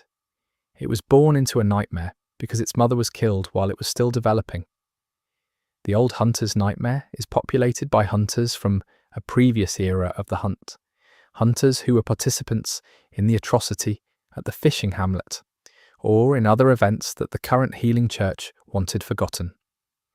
These are the hunters who were locked away, who could not be allowed to continue in the waking world because what they knew and what they had done was too damaging to the church's legitimacy. Lady Maria is here. She was the most skilled hunter of her generation, a student of Yharnam and a person of formidable competence and deep moral sense. When she became aware of what had been done in the fishing hamlet, she was unable to continue. She sealed herself in the astral clock tower, attended to the patients of the research hall who had been left behind, and eventually put herself into a kind of death that is not quite death, because the nightmare would not let her go. The research hall is connected to the astral clock tower and to the fishing hamlet by a series of discoveries the scholars made with the materials they took from Kos. They were trying to elevate the patients of the hall to a higher state of consciousness, to induce a transformation like the one they had observed in the hamlet's inhabitants. The results were catastrophic. The patients became something distorted and suffering. The screaming that echoes through the research hall is the sound of transformation going wrong. The astral clock tower is where Maria waits, and the fight with her is, for many players, the most emotionally complex boss encounter in the game. She is very human in her movement, very skilled, and she is fighting you not because she wants to, but because she is locked into the role the nightmare gives her. Her moveset suggests a hunter at the height of her ability, and defeating her feels less like winning and more like allowing her to stop. After you defeat Maria, the fishing hamlet opens. The village below the clock tower is the source of everything in the DLC, and its geography and atmosphere reflect that centrality. The sea is visible. The air is thick with a quality that the game's lighting team have described as the light of something deep and cold and old. The hamlet does not look like a nightmare. It looks like a place, but it is the nightmare's origin, and everything that happened here is still happening. The impurity rune, which is associated with the League, appears in the Old Hunter's nightmare in contexts that connect to the lore around Valta, the master of the League. The League hunts parasitic creatures that are associated with certain kinds of Great One contact. Their presence in the nightmare suggests that the things they hunt are connected to the same events that created the nightmare itself. The enemies in the fishing hamlet include the hamlet fishers, who are the transformed descendants of the original inhabitants. They are large, marine in quality, moving with a heaviness that suggests bodies that have adapted for a different kind of environment. They carry fishing implements that have been used as weapons. They are, the lore suggests, not malicious exactly. They are grieving. They have been grieving since the scholars came and took what was theirs. The item called Kos Parasite is one of the stranger weapons in the game. It is a piece of Kos that has bonded with a human arm. Wielding it uses arcane power and summons the parasitic creatures associated with Kos to attack on your behalf. The weapon is the game's most explicit statement about the relationship between the Great Ones and the Hunters. You can become, partially, an extension of a Great One, a vessel for its power. The Kos Parasite makes that relationship literal. The curse that Simon the Harrowed mentions in the DLC, the curse on Hunters, is the curse of the nightmare, specifically the nightmare created by the atrocity at the hamlet. Hunters who participated in what was done there, or who are connected to the institution that ordered it, are implicated in the nightmare that followed. The nightmare is not random. It is the form that guilt takes when guilt is large enough. The lore around the fishing hamlet suggests that Kos was not killed intentionally.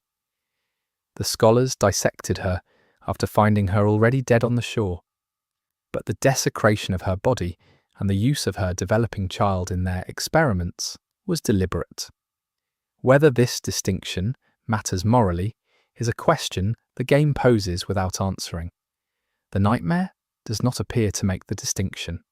The old hunters who populate the nightmare are not all villains. Some of them are complex. Henrik, who appears in both the waking world and in the nightmare contexts, is a hunter who loved his duty and eventually became so deep in it that he could no longer distinguish the duty from himself. He is not evil. He is consumed, which is a different thing, though the outcome looks similar from the outside. The presence of Gehrman's influence in the old hunter's nightmare, his methods, his training, his philosophy of hunting is felt throughout. He taught these people. He built the system they operate within. The nightmare is partly a record of what his school produced, including its worst products alongside its most admirable ones. The sky in the fishing hamlet is different from the skies in the other nightmare areas. It is not purple like the frontier or dark like Mensis. It is a pale, cold grey, the colour of a sky near the sea on an overcast day. This is the nightmare at its most naturalistic, at its most insistent that it was built out of a real place and real events. The nightmare remembers the actual weather of the day the atrocity happened. The orphan of Kos as a boss is the game's emotional endpoint. Whatever else the lore contains, whatever mysteries remain, the orphan is the clearest statement of the cost. It is a being born into grief, created through an act of violation, existing in a nightmare, because the waking world has no place for it. The fight against it is not a fight against a monster. It is a confrontation with consequence. When you kill the orphan, the curse on hunters is lifted. Simon mentions this afterward. The nightmare does not end, but the curse, the specific punishment laid by Kos on those responsible for what happened to her and to her child, is resolved. This is the nightmare's purpose made explicit. It exists to maintain the curse. The curse exists because of the atrocity. The atrocity exists in history. The nightmare is the form that historical guilt takes when the great ones are involved. The voice line that plays when you kill the orphan, Kos's dying voice speaking to the orphan as you end it, is one of the most devastating moments in the game. It is ambiguous. It might be Kos finally speaking. It might be the nightmare speaking through Kos's remnant. It might be the orphan's own internal voice.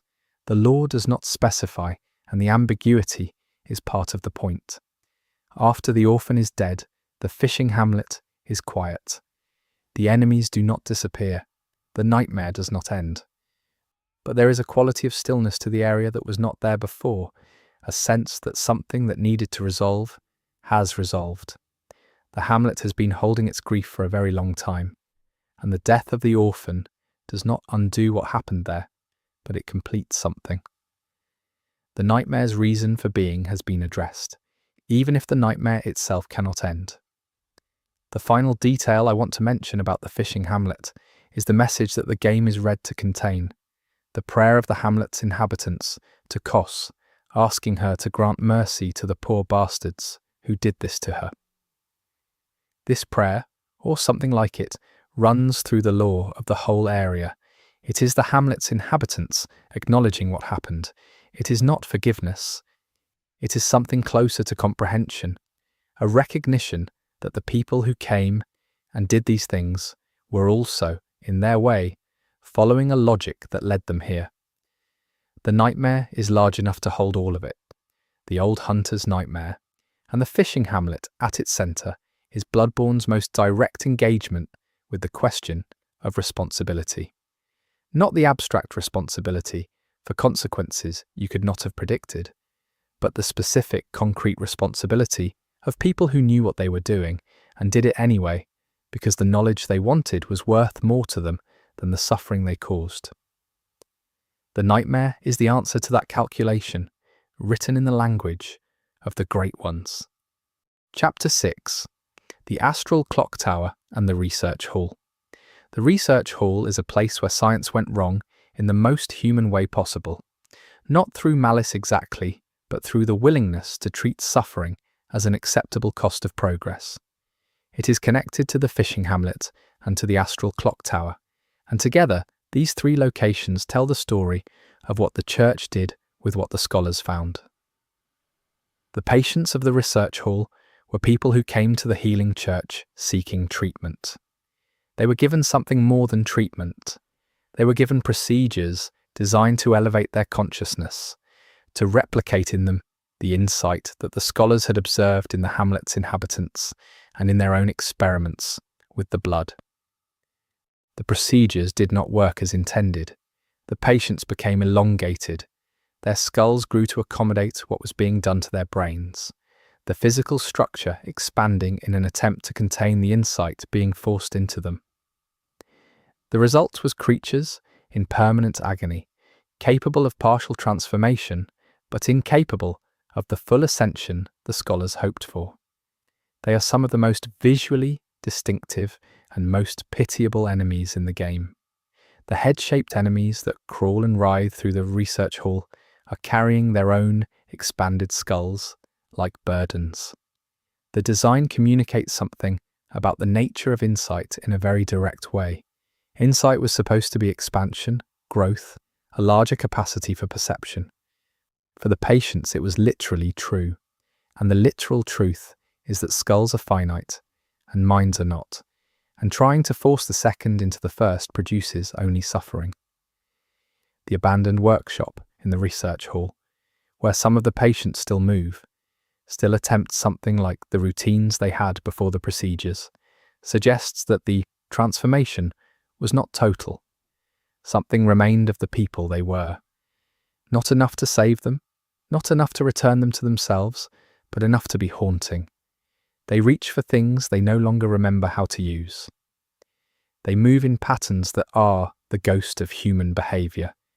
The item called the living string is found in the research hall, and it connects to the brain of Mensis and to the deepest levels of the chalice dungeons.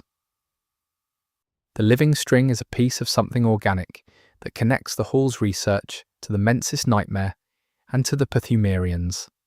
This item, more than almost any other, illustrates how everything in Bloodborne's lore is connected, how the different factions and nightmares and experiments are all nodes in the same network. The Astral Clock Tower is adjacent to the research hall and is where Maria waited in her self-imposed isolation. The clock tower is a magnificent and strange piece of architecture, full of astronomical instruments and medical equipment and the very specific combination of beauty and dread that characterizes Bloodborne's aesthetic at its best. It is a place where someone tried to build order in the middle of a nightmare and largely succeeded. Maria's attendants in the clock tower, the clockwork ladies who serve as minor enemies, are described in the lore as people who stayed with Maria out of loyalty and have been in the nightmare long enough to have changed. They move in ways that suggest both humanity and something else, something absorbed from the proximity to Maria's grief and from the long duration of their nightmare existence. They are not enemies in any simple sense. They are companions who have run out of the capacity to distinguish friend from threat. The mechanical enemies in the research hall, the things that combine human bodies with medical apparatus, are the game's most explicit images of what happens when medicine loses its moral foundation. They are the patients who underwent the most extreme procedures, who were altered so thoroughly that the distinction between the device and the person is no longer clear. They are what results when the apparatus of healing is used as a tool of transformation without consent. The connection between the research hall and the choir is made explicit in several item descriptions. The choir operated out of the upper floors of the cathedral ward, and their experimental methods were similar to, and possibly inspired by, what was being done in the research hall. The church was pursuing the same goal in multiple locations, through multiple approaches, and the hall was one of the places where the approach produced its most visible failures. The living failures boss in the research hall is a group encounter, a collection of patients who have almost succeeded in the transformation the scholars intended for them. They can summon astral entities, they move in coordination, they are almost what the research was trying to create. And the almost is the most important part. They are the literal expression of what it means to fall short of a goal that should not have been attempted. The moon in the research hall's skylight, which is visible during the living failures fight, is the same blood moon that hangs over Yharnam during the later portions of the game. This connection reminds you that the research hall, despite being in the old hunter's nightmare, is temporally connected to the events of the main game. The nightmare is timeless, but the moon that oversees it is not. The nightmares and the waking world are watching the same sky. The lore around the Healing Church's experiments suggests a progression from intention to corruption that is gradual rather than sudden. The church did not begin as a place that would conduct experiments on unconsenting patients. It began as a genuinely revolutionary institution that discovered something that could save lives and built a civilization around that discovery. The corruption was the result of ambition, of the belief that the next discovery would be worth whatever it cost to make it. The item called the milkweed rune, which transforms your character into something plant-like and partially eldritch when equipped, is found in the research hall. This rune is associated with the closest thing to a successful outcome of the hall's experiments, a patient named Yamamura who underwent the transformation and retained something of herself. The milkweed rune represents the possibility that the transformation can be survived, but the conditions required are so specific and so demanding that it is more exception than rule. The ceiling of the research hall, which you can traverse, contains some of the most visually interesting level design in the DLC. Moving across the tops of shelves and cabinets and medical equipment while the patients below you reach upward gives you a very specific perspective on what the hall is. You are above them, they are below, and the observation has a quality that the game makes uncomfortable because you realize you're positioned exactly where the scholars were, looking down at the people they experimented on. The Clock Tower doll, which is a version of the plain doll found in the Astral Clock Tower, has a different quality than the doll in the Hunter's Dream. She is sadder. She carries the specific sadness of the Clock Tower, of Maria's grief and the long years of isolation and the patients below who could not be helped. She is the same construct, built on the same model, but the nightmare she exists in has inflected her differently. The path from the research hall to the fishing hamlet passes through the Astral Clock Tower and then through a series of underground passages that connect the church's experiments to the maritime source of the knowledge that enabled them. Walking this path is walking the history of the atrocity in reverse, from the consequences back to the cause. The game structures the geography as an argument. The patients who still move in the research hall are doing something that the lore suggests is reaching toward the sky, toward the insight that was promised them, and that the procedures failed to deliver. They are still trying to complete a transformation that their bodies could not survive, intact. This is the nightmare's most persistent image of failed aspiration, of people whose reach exceeded not just their grasp, but their capacity to grasp. The detail that the research hall patients sometimes cry when you're near them is a small thing that the combat mechanics mostly override, but it is worth noting. They cry. They are in pain.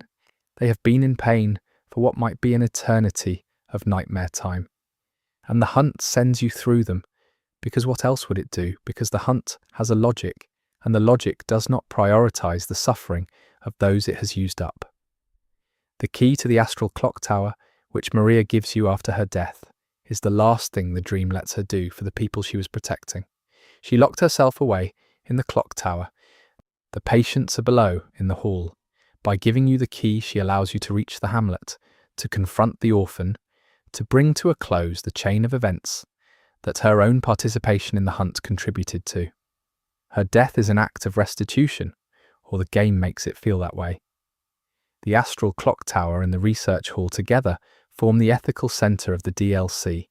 They are where the game asks most directly about complicity, about what it means to participate in an institution that does terrible things in pursuit of real goods. Maria was a hunter.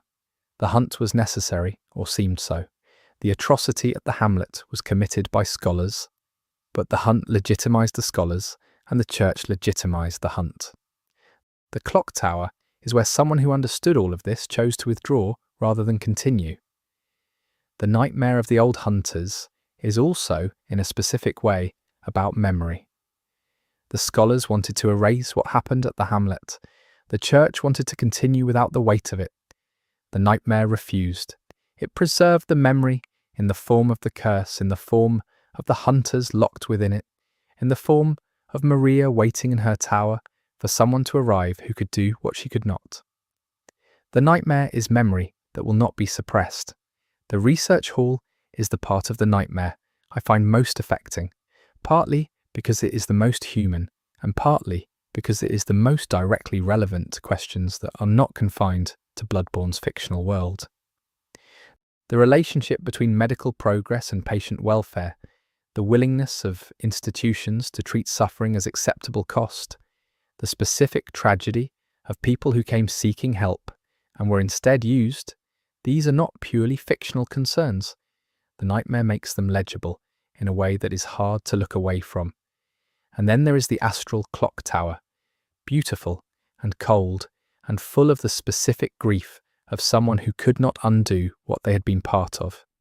Maria in her tower, with her attendants and her instruments, and the long hours of nightmare time running out around her, is Bloodborne's most human figure. She is the game's argument that some things cannot be fixed, only witnessed, only sat with, only eventually released. The research hall ends. The clock tower ends. The hamlet is below, and the orphan is waiting, and the nightmare is working its way toward whatever it is working toward. And somewhere above it all, barely visible through the grey sea sky of the hamlet, the moon watches. The moon always watches. In Bloodborne, the moon is the most patient thing there is. You said, "Continue, continue, 1801. Claude responded, Chapter 7, The Pale Blood Moon and the Great Ones. The Pale Blood Moon is mentioned exactly once in Bloodborne, in a note you find at the very beginning of the game, and that single mention has generated more discussion, more theory crafting, and more genuine scholarly attention from the lore community than almost any other detail in any other game. Seek pale blood to transcend the hunt. That is all it says. And the question of what pale blood actually is has no clean answer in the lore, which is characteristic of Bloodborne's deepest mysteries. One possible reading is that pale blood refers to the moon presence itself. The moon presence bleeds a pale light rather than conventional blood, and its nature is connected to the moon that governs the hunt. If you are seeking pale blood, you are seeking the moon presence, and transcending the hunt means coming into direct relation with the entity that runs it. This reading is supported by the visual design of the moon presence and by the structure of the endings. Another reading suggests that pale blood is a specific quality of blood associated with the Great Ones more broadly, a kind of blood that operates differently from the old blood of Yharnam and the Healing Church. This reading would make the note at the beginning of the game a directive to seek a type of transformation rather than a specific entity, to find the blood that connects human beings to the Great Ones, rather than the blood that merely changes them. A third reading, which has some support in the lore, is that pale blood refers to the state you are in at the beginning of the game, that you arrived in Yharnam already seeking something, already aware at some level of what the hunt was working toward. This would make the note not a direction towards something external, but a reminder of something you already knew before you arrived. The hunt would then be not a discovery, but a fulfillment, The Great Ones are the governing intelligence, or intelligences, behind the nightmares, and the hunt, and the blood, and everything else. But they are not unified. They are not a council or a conspiracy.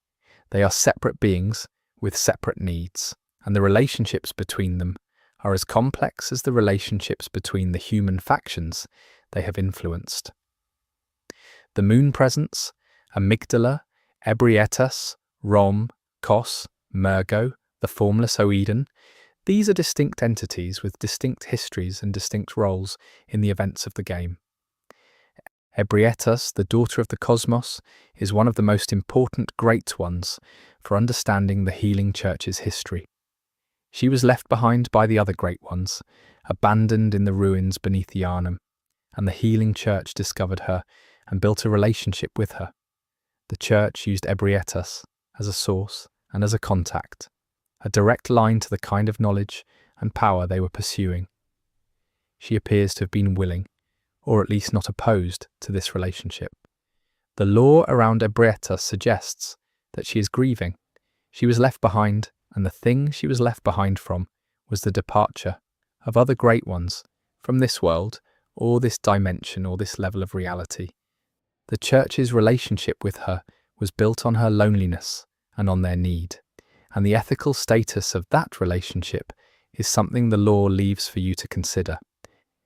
The formless Odin is perhaps the most abstract of the Great Ones, a being with no physical form, existing only as a presence in blood and in the bloodlines of those who are touched by it.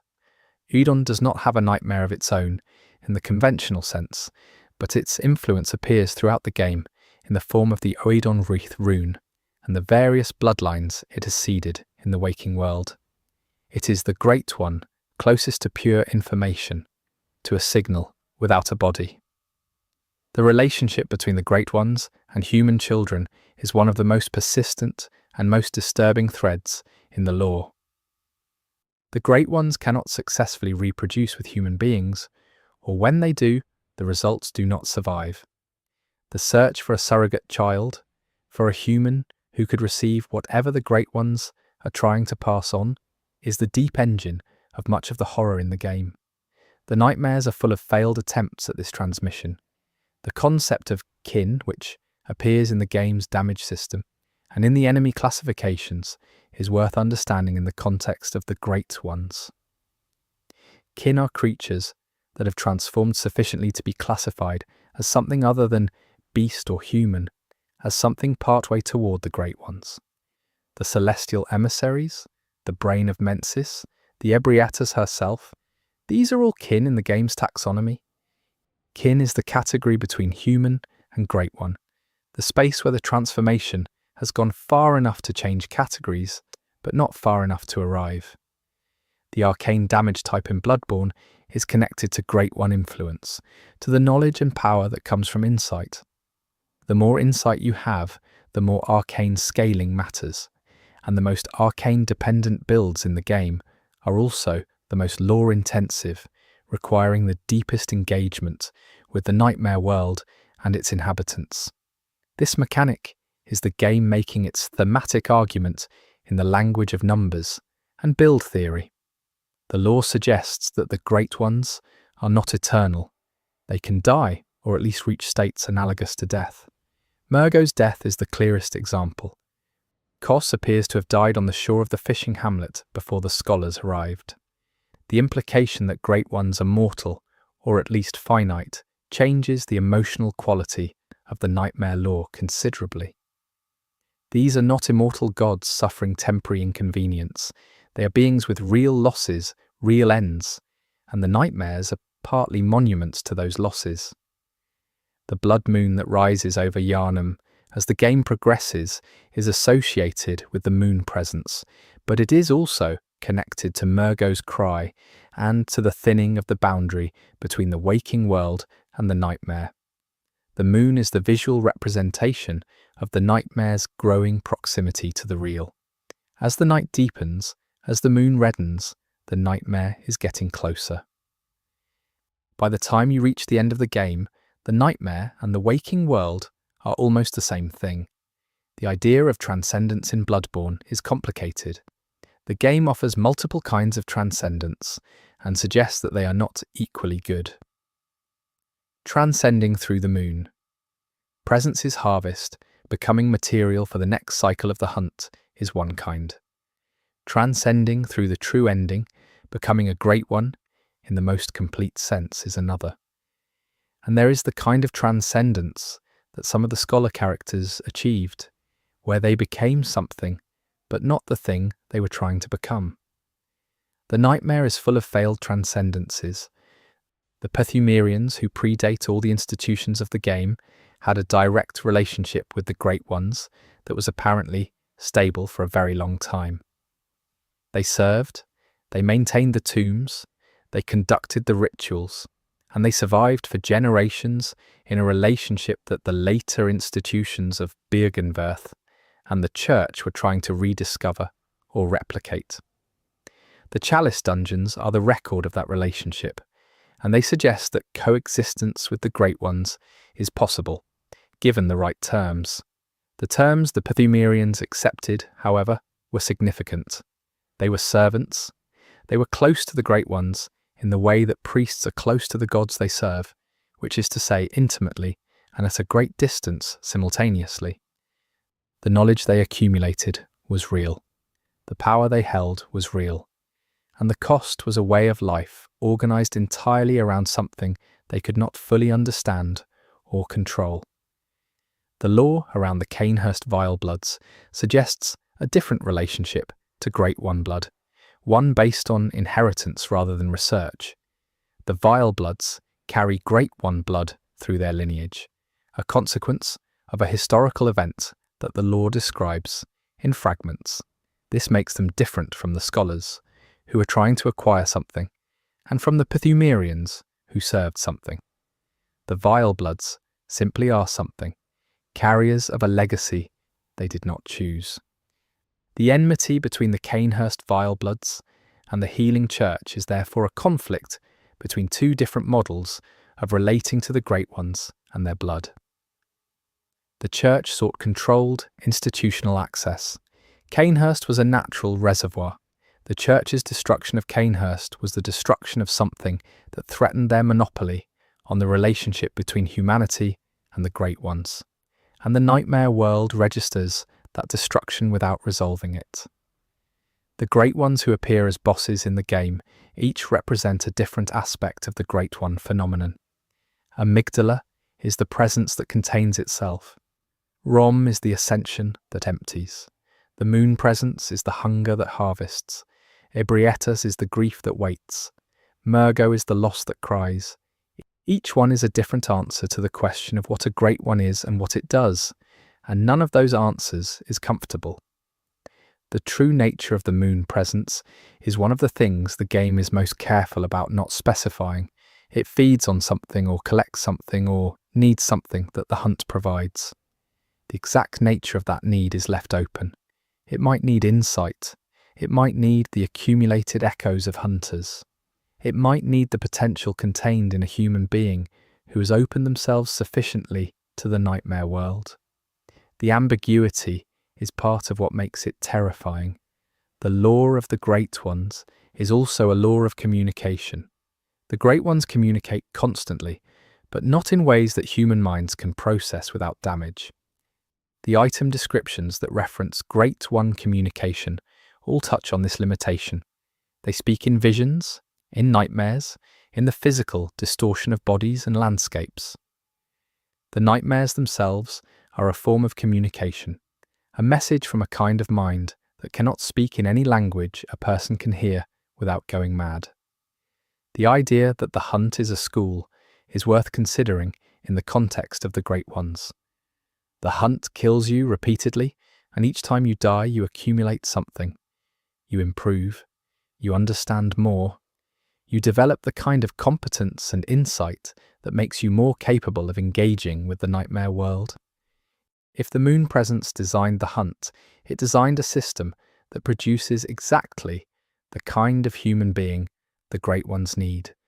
A being with enormous insight, honed by repeated exposure to death and nightmare, capable of receiving whatever it is the Great Ones want to transmit. The ending, in which you become a Great One, is preceded by consuming the 3 umbilical cords, which are the physical remnants of human Great One relationships. Each cord connects a human to a Great One, in a different way. The cord from Murgo connects to the dead child. The cord from Ariana connects to the Moon Presence's most recent human contact. The cord from the old workshop connects to the original relationship between the hunt and its overseer. Consuming all 3 is ingesting the full history of the relationship, and the result is that you become something capable of being the next Great One. The Great Ones in Bloodborne are not gods in the religious sense. They do not have moral authority. They do not have lessons to teach. They do not want humanity to flourish or to suffer. They have their own needs, their own griefs, their own ancient projects that predate human civilization and will outlast it. Humanity is adjacent to those projects, useful to them, in the way that any sufficiently complex tool is useful. The horror of Bloodborne is partly the horror of discovering that you are a tool, and that the workshop is a nightmare. The pale blood moon hangs over all of this. Whatever it is, wherever it came from, it is the sign that the night is at its deepest, and the nightmare is at its most present, and the hunt has reached the moment of its resolution. The red light of the pale blood moon is the light of the Great One's attention, turned full on the world, and in that light, everything looks different. Everything looks like what it has always been underneath the surface of normal appearances. And the question of whether you can survive that clarity is the question the game ends on. The Great One's chapter of Bloodborne's lore is also, quietly, a meditation on scale. Human beings are small. Their institutions, their discoveries, their wars and loves and griefs and ambitions, these are real, and they matter. And they are also infinitesimally small compared to whatever the Great Ones are and whatever they are doing. The nightmares are the places where that scale difference becomes physical, where you can feel in your bones how small you are in relation to the thing you're trying to understand. And yet the game does not leave you feeling small in a simple or dismissive way. The hunters are small, and they persist. They die, and they come back, and they keep moving through the nightmare. Keep climbing the stairs and fighting the things in the fog, and reading the item descriptions, and piecing together what happened here. This persistence is not nothing. In the context of the Great One's indifference, the fact that a human being keeps trying anyway is presented not as futile, but as genuinely significant. The pale blood moon is the symbol of the deepest night and also the symbol of the deepest truth. It is the thing you were seeking before you knew you were seeking anything. And the game's final act is about what happens when you find it, when the hunt is over, and the night is at its fullest and you are left with the choice of what to do with everything the nightmare has made you into. The Great Ones end, or at least some of them do, and the nightmares they created persist beyond them, and the hunters who moved through those nightmares carry something of what they found there into whatever comes next. This is the lore of the Great Ones, incomplete and deliberately so, full of gaps that the game invites you to fill with your own interpretation, your own readings, your own sense of what it all adds up to. Chapter 8. The Blood, the Hunt, and what remains. The blood is where everything begins in Bloodborne, and where everything ends. The old blood beneath Yharnam, the blood that the healing church built its civilization on, is not a simple substance, and has never been. From the earliest moment the Perthumerians encountered the Great Ones, and began the relationship that would eventually produce Yharnam and the Hunt and the Nightmares, the blood has been the medium through which the human and the alien communicate. The healing church's discovery of the blood was, in the beginning, genuinely miraculous. People who were dying were healed. Diseases that had no treatment were cured. The blood worked in ways that conventional medicine could not explain, because the blood was not conventional. It was ancient, and it carried within it something of whatever the Great Ones are, something that interacted with human biology in ways that were immediately useful and only gradually ruinous. The blood ministration, which is the practice of administering the old blood to patients, was the Church's primary method of healing and its primary method of extending its influence. To receive the blood was to be healed and to be changed, slightly, incrementally, in ways that were not immediately apparent. The blood was always doing two things at once, healing the body and opening the mind, and the second thing was not always welcome. The beast plague that swept through Yharnam is the most visible consequence of the blood's dual nature. The blood heals, and when it has healed enough, when the body has absorbed enough of it over enough time, it begins to transform. The transformation goes in two directions depending on the person and the circumstances. Some people develop insight, some people develop beast. The plague is what happens when the transformation goes beast. And it went beast in Yharnam at a scale that turned the city into something the hunters were barely able to contain. The hunters themselves are products of the blood. They drink it. It gives them the capacity to fight the beasts, the speed and strength and regenerative ability that makes hunting possible. But it also brings them closer to the transformation. Every hunter is walking a line between the insight that makes them effective and the beast that would make them a target. The hunter's tools are built from the same substance that produces the enemy they hunt.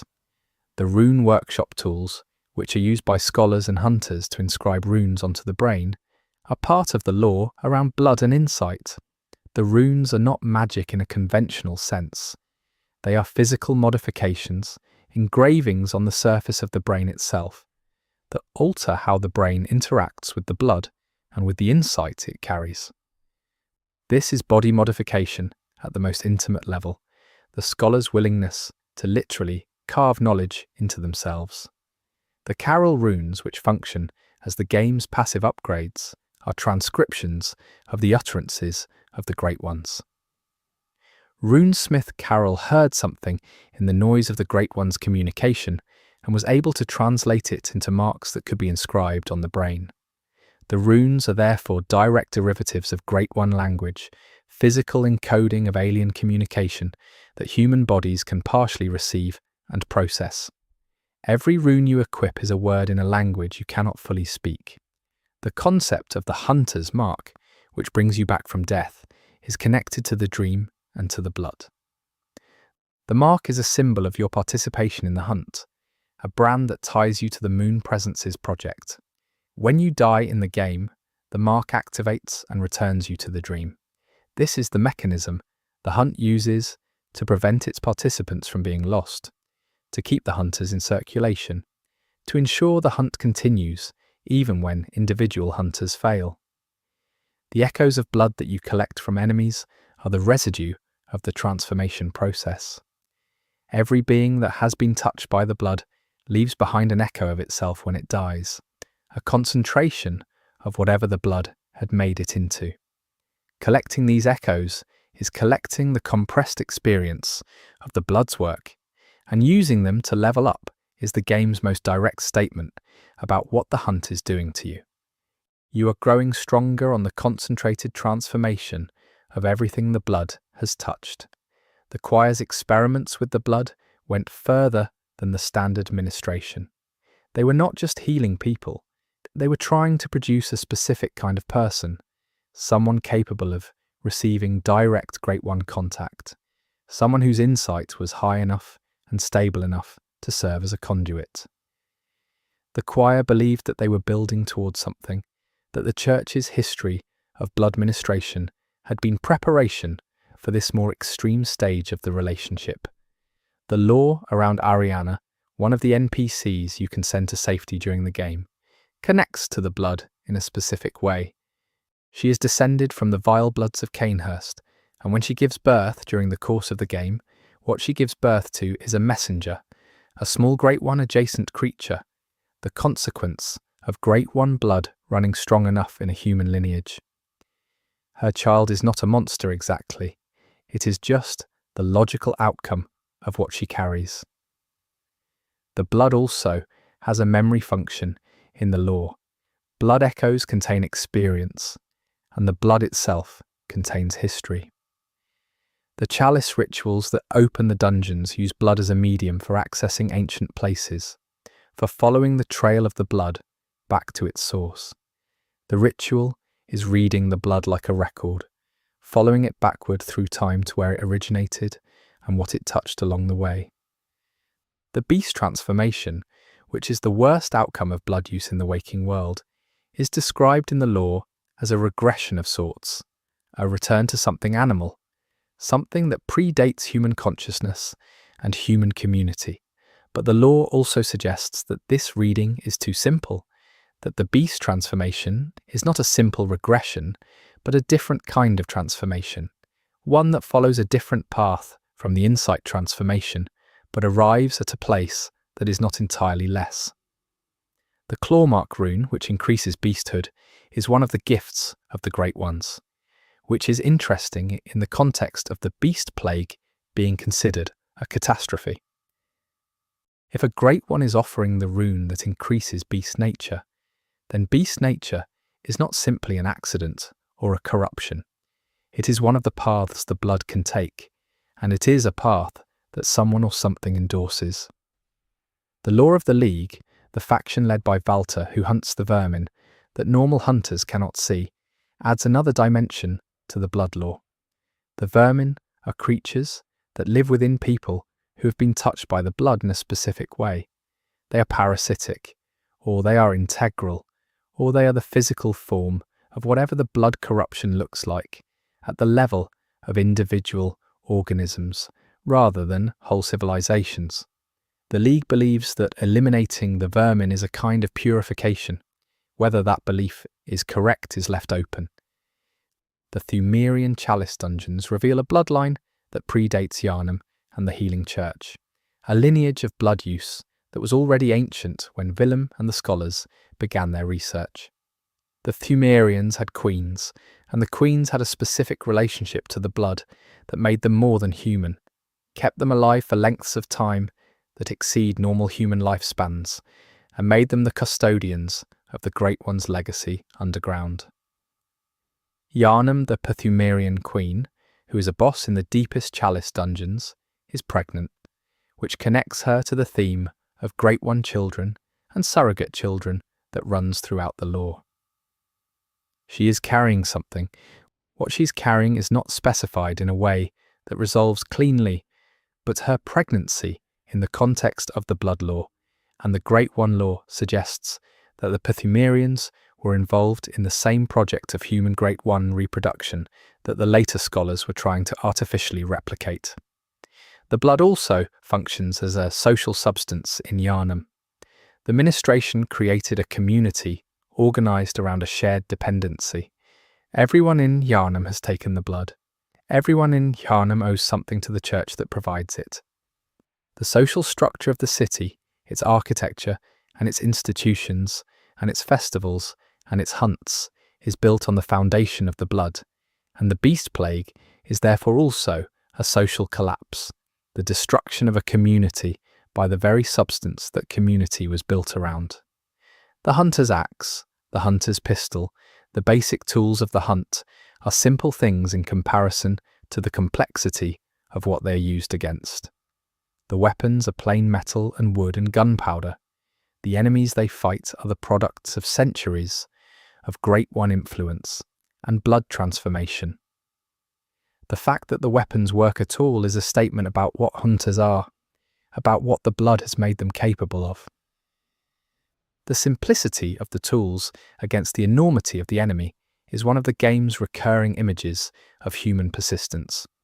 The saw cleaver, which is the most basic starting weapon in the game, has a lore connection to the early days of the hunt, when hunters were not the sophisticated operatives of the modern healing church, but rough tradespeople who understood that the beasts needed to be cut apart, and that serrated edges worked best for that purpose.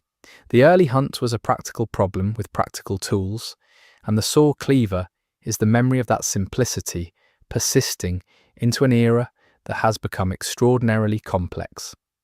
The blood ultimately is a story about what happens when a community builds its identity on something it does not fully understand. The people of Yharnam loved the blood. They believed in its healing power because the healing was real. They built a city and a church and a civilization around it, and the thing at the center of that civilization was always going to produce what it eventually produced, because the blood was never just a medicine. It was always also something else, something the Thumerians knew, and the scholars suspected, and the church chose not to look at too directly. The hunt exists because the blood exists. The nightmares exist because the blood opened the way for them. The great ones have the influence they have in the waking world because the blood made human beings permeable to their signal.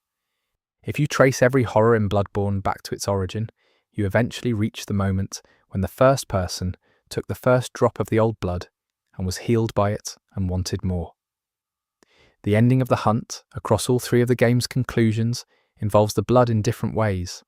In the first ending, you are released by Yharnam, and the blood you have accumulated returns to whatever cycle the moon presence maintains.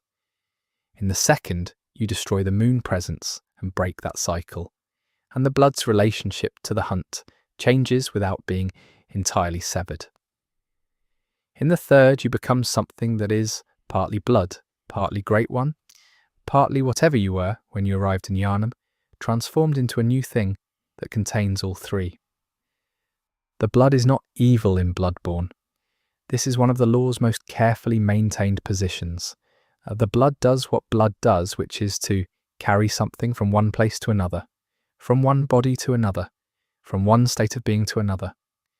The horror is not in the blood itself, but in the relationship between human desire and the blood's nature.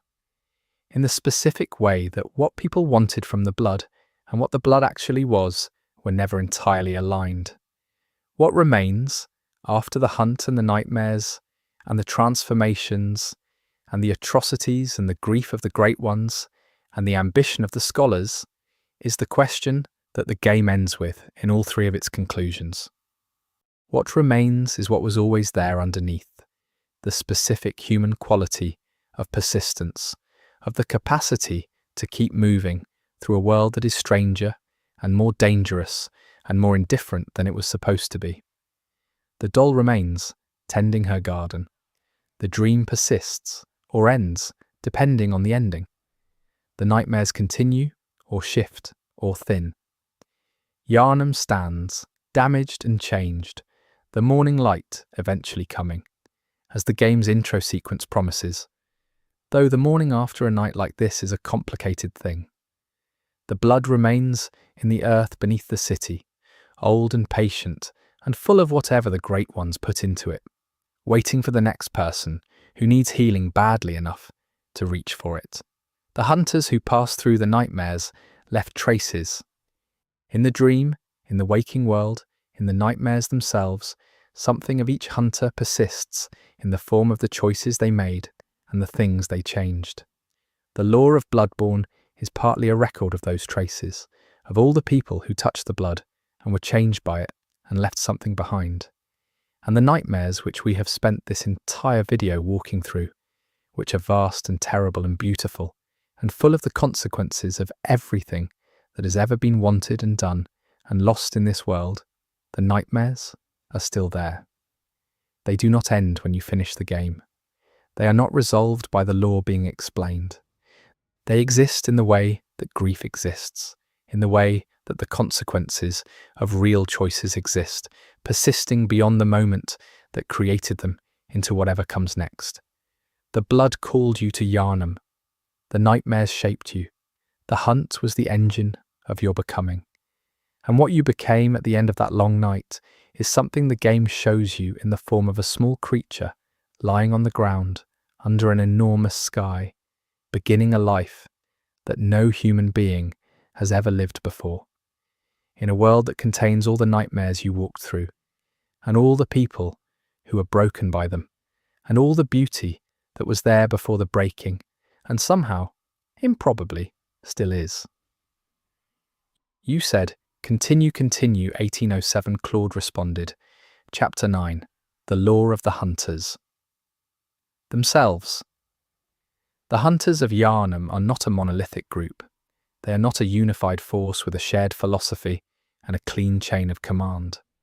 They are a loose and often contradictory collection of people who came to the hunt through different paths, serve different masters, hold different beliefs about what the hunt is for, and end up in very different places by the time the night is over. Understanding the hunters as individuals, as people with histories and failures, and specific reasons for being where they are, is one of the most rewarding parts of engaging with Bloodborne's lore. Gehrman is the foundation.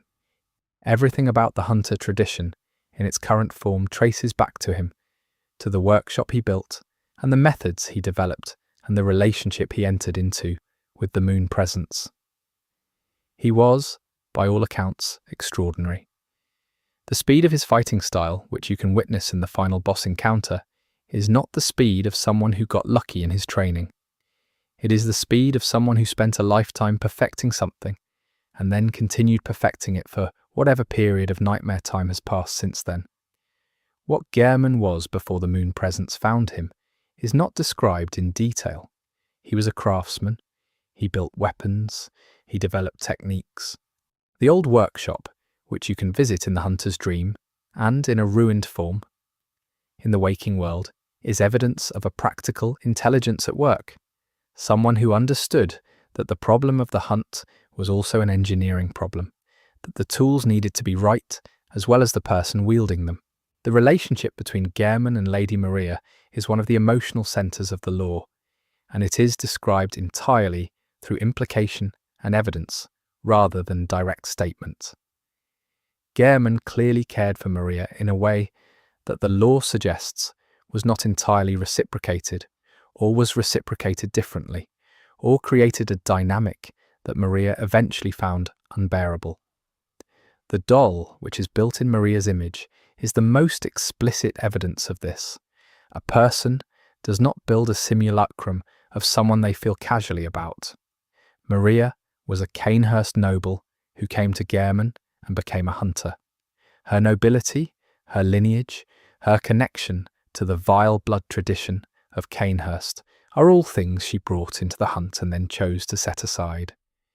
She was, by the evidence of her boss fight and the item descriptions surrounding her, possibly the most skilled hunter of her generation, someone who combined the physical capability of the best hunters with an intellectual and moral seriousness that most hunters did not carry. The moment that broke Maria was the fishing hamlet. She participated in what happened there, or was present for it, or was part of the institution that ordered it, and when she understood what had been done, she could not continue as though it had not happened. The choice to seal herself in the astral clock tower was not cowardice. It was the choice of someone who could not find a way to continue that was not also a continuation of the atrocity. She withdrew rather than persist in complicity. Eileen the Crow is one of the most interesting active hunters in the game. She hunts hunters, specifically hunters who have gone blood drunk, who have lost themselves in the act of hunting and become as dangerous as the beast they were supposed to contain. Her role is the hunt's self-correcting mechanism, the acknowledgement that hunters can become the problem they were created to solve. She is practical and unsentimental and deeply tired, and she carries the weight of what she does without apparent self-pity. The conversation with Eileen late in the game, if she has been injured, is one of the quietest and most affecting moments Bloodborne offers. She tells you to pass on her Hunter of Hunters badge to continue the work. She's handing something over. The work of hunting hunters is not something that ends. There will always be hunters who go too far. There will always be someone needed to deal with them. She is not sad about this exactly. She is realistic. Alfred is a hunter who serves the executioners, a faction of the healing church with a specific and violent mandate. He hunts vile bloods, the remnants of Cainhurst, because his order has defined them as anathema. Alfred is genuinely kind in his way. He's enthusiastic and helpful, and seems to be having, within his own framework, a good time. He is also, by the end of his questline, capable of something genuinely horrifying which he does with the same enthusiasm he brings to everything else. The horror of Alfred is not that he is secretly evil or secretly cruel.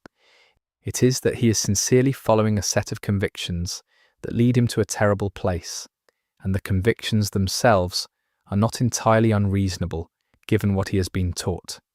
He believes in his order. He believes in the righteousness of his mission. And those beliefs, held sincerely and acted on consistently, produce an outcome that is difficult to look at. Alfred is the law's clearest argument about what institutional conviction without personal moral reasoning produces. Henrik is a retired hunter who wore yellow robes and fought alongside the player character Gascoigne before something changed.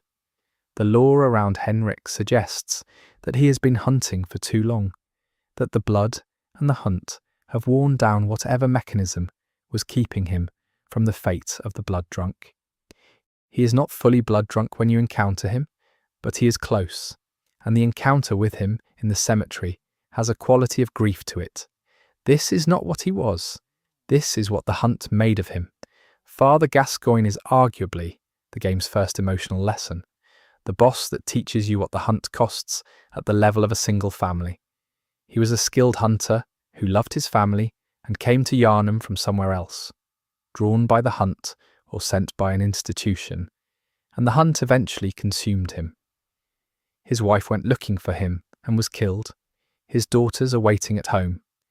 The music box that stops him momentarily, the memory of his family that still lives somewhere in the beast he has become, is the game's most efficient and devastating piece of lore delivery.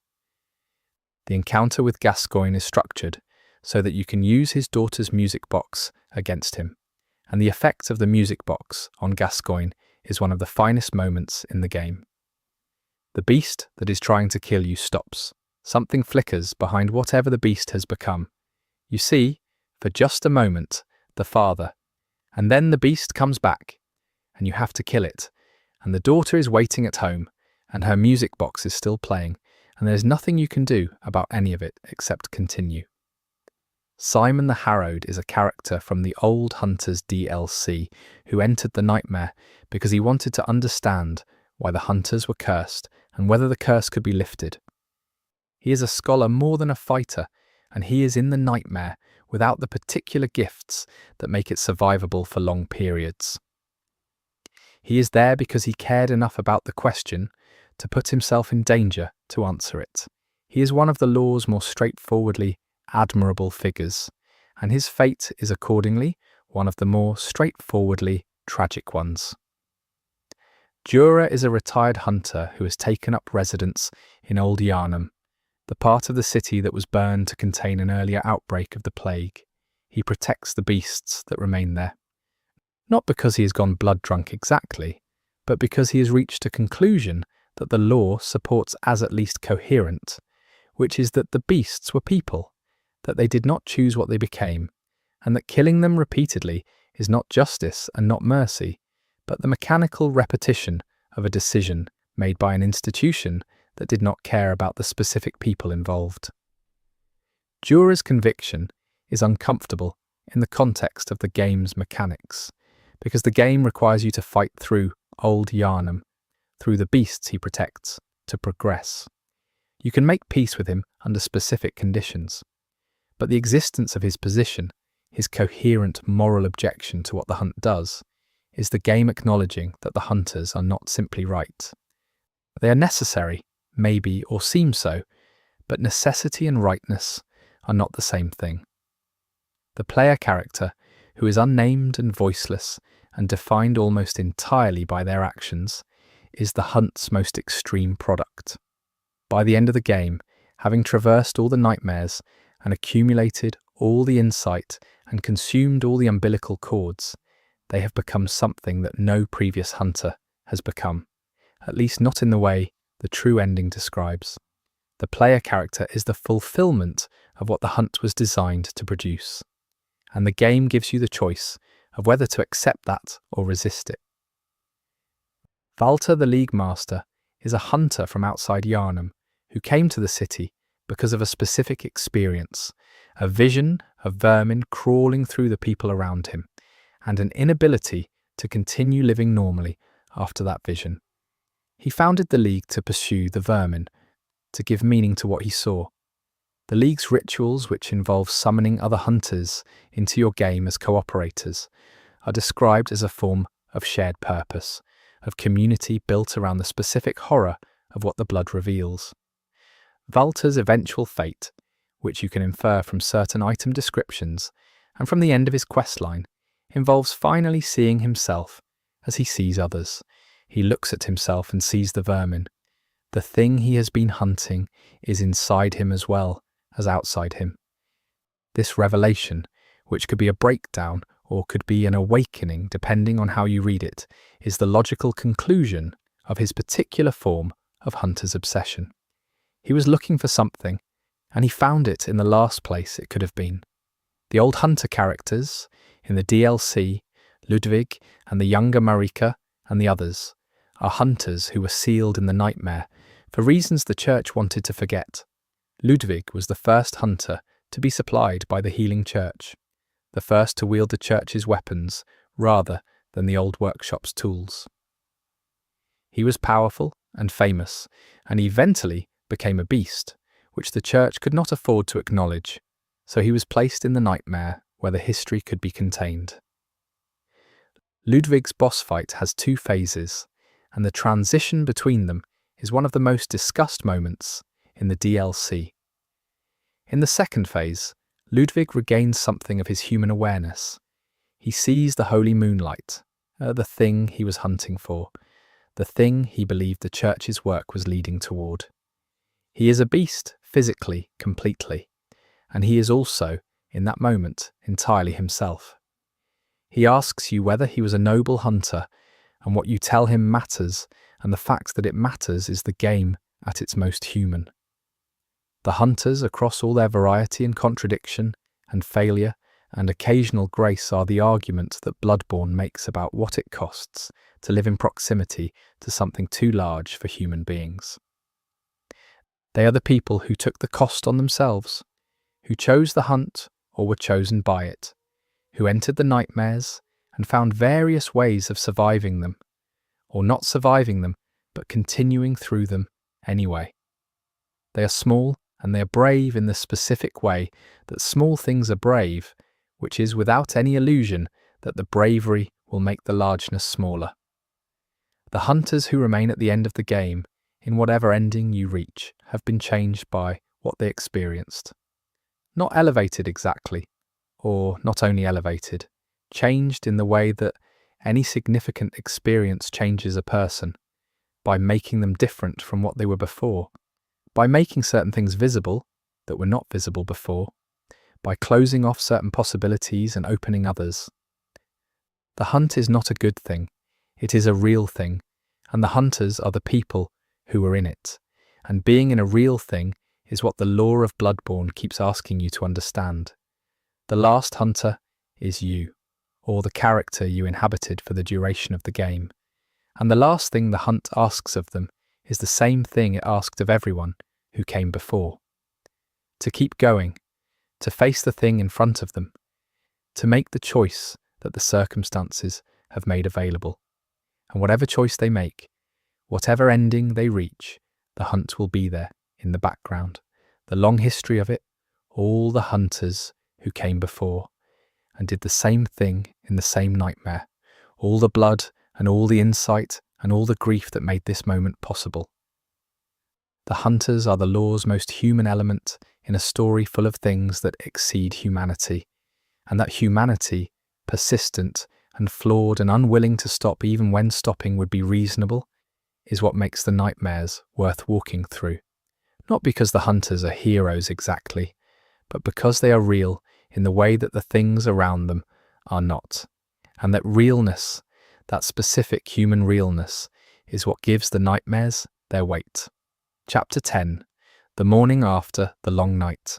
There is a piece of text at the very beginning of Bloodborne, before you make your character, before you choose your starting class, before any of the mechanics are explained.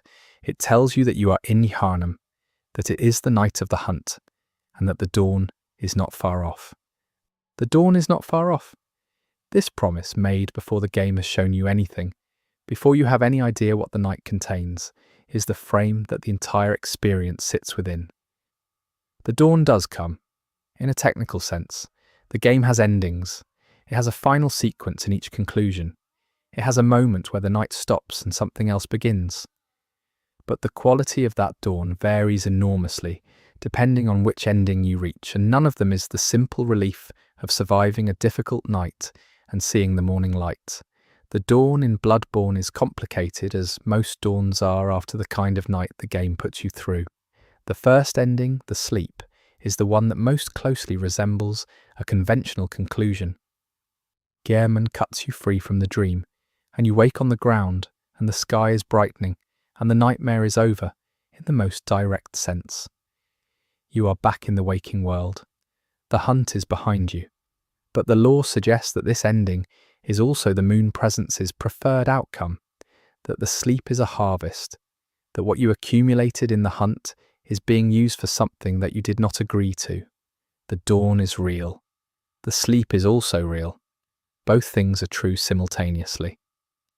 The second ending, the struggle, requires you to refuse Yharnam's offer and fight him, and then to fight the moon presence when it arrives to take over the hunt directly.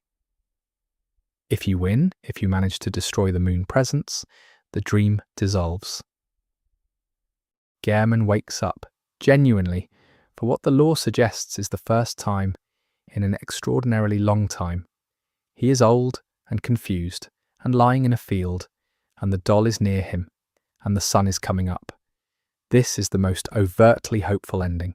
The cycle is broken, the moon presence is gone. What that means for the future of Yharnam and the blood and the nightmares is not specified, but the breaking itself is real. The third ending, the ascension, is the one that the game's structure most fully supports in terms of lore, the one that the three umbilical cords and all the accumulated insight have been building toward. You refuse Yharnam.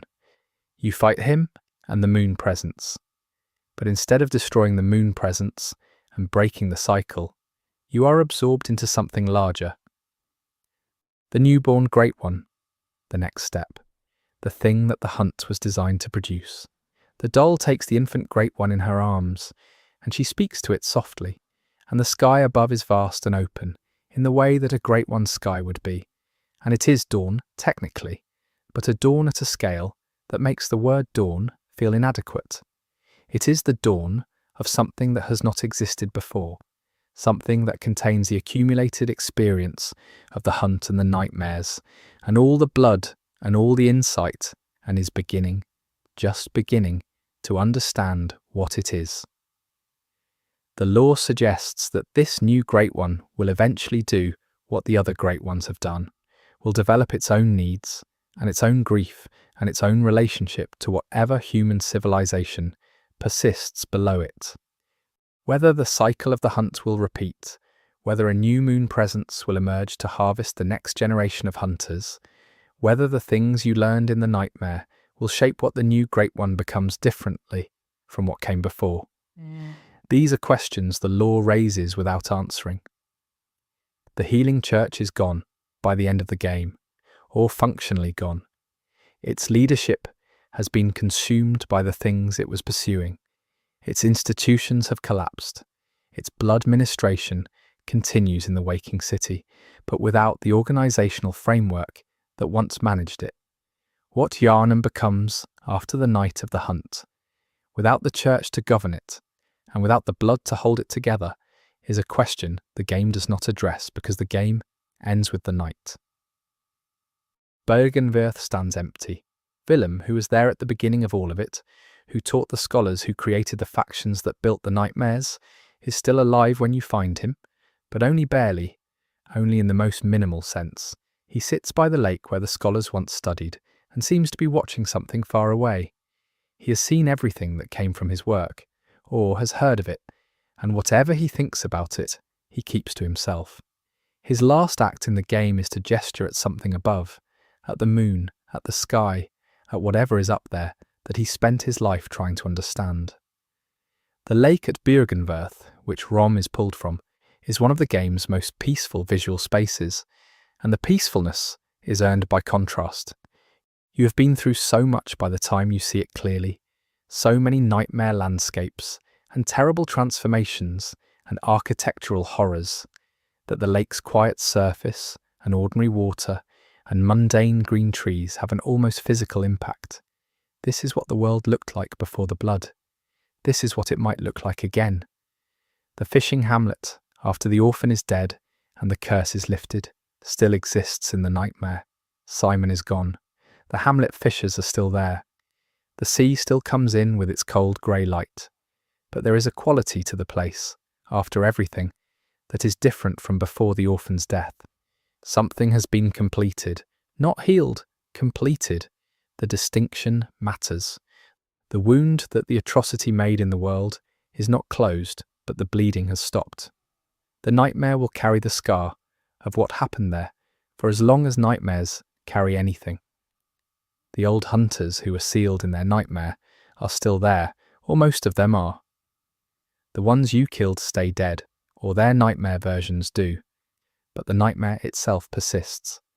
Ludwig, who regained his humanity for a moment, and then died with it, leaves behind his weapon, which is one of the most powerful and beautiful things in the game. A sword that contains the moonlight he was seeking, and that you can now wield. What he was searching for, he left to you. This is the most hopeful thing the lore of the old hunters contains. The doll remains in the hunter's dream, regardless of ending. If the dream dissolves in the second ending, she is still there when Gehrman wakes, still kneeling in the field where the flowers were. If the dream persists, she is tending her garden. She is the most permanent fixture of the nightmare world, outlasting the moon presence in one ending and continuing in the others, the constant in every version of what the hunt produces. She weeps when you leave for the last time, or the game implies that she would. She is, in her way, the hunt's most loyal mourner. The question of what remains after the nightmares is also a question about memory. The people who went into the nightmares and came out changed, whether that change was insight or madness or transformation or death, carry something of the nightmare into whatever comes next. The nightmares do not disappear from the personal history of everyone who experienced them. They are part of the record, the accumulated lore of what happened on this particular long night in this particular city. Yharnam itself will change, is changing, has been changing throughout the game without you having time to watch it change because you were busy surviving. The people who sheltered in their homes during the hunt, who barricaded their doors and waited, will come out in the morning and find a city that is not what it was. The beasts that were not killed are still there. The blood is still in the ministration system. The institutions that manage both are gone.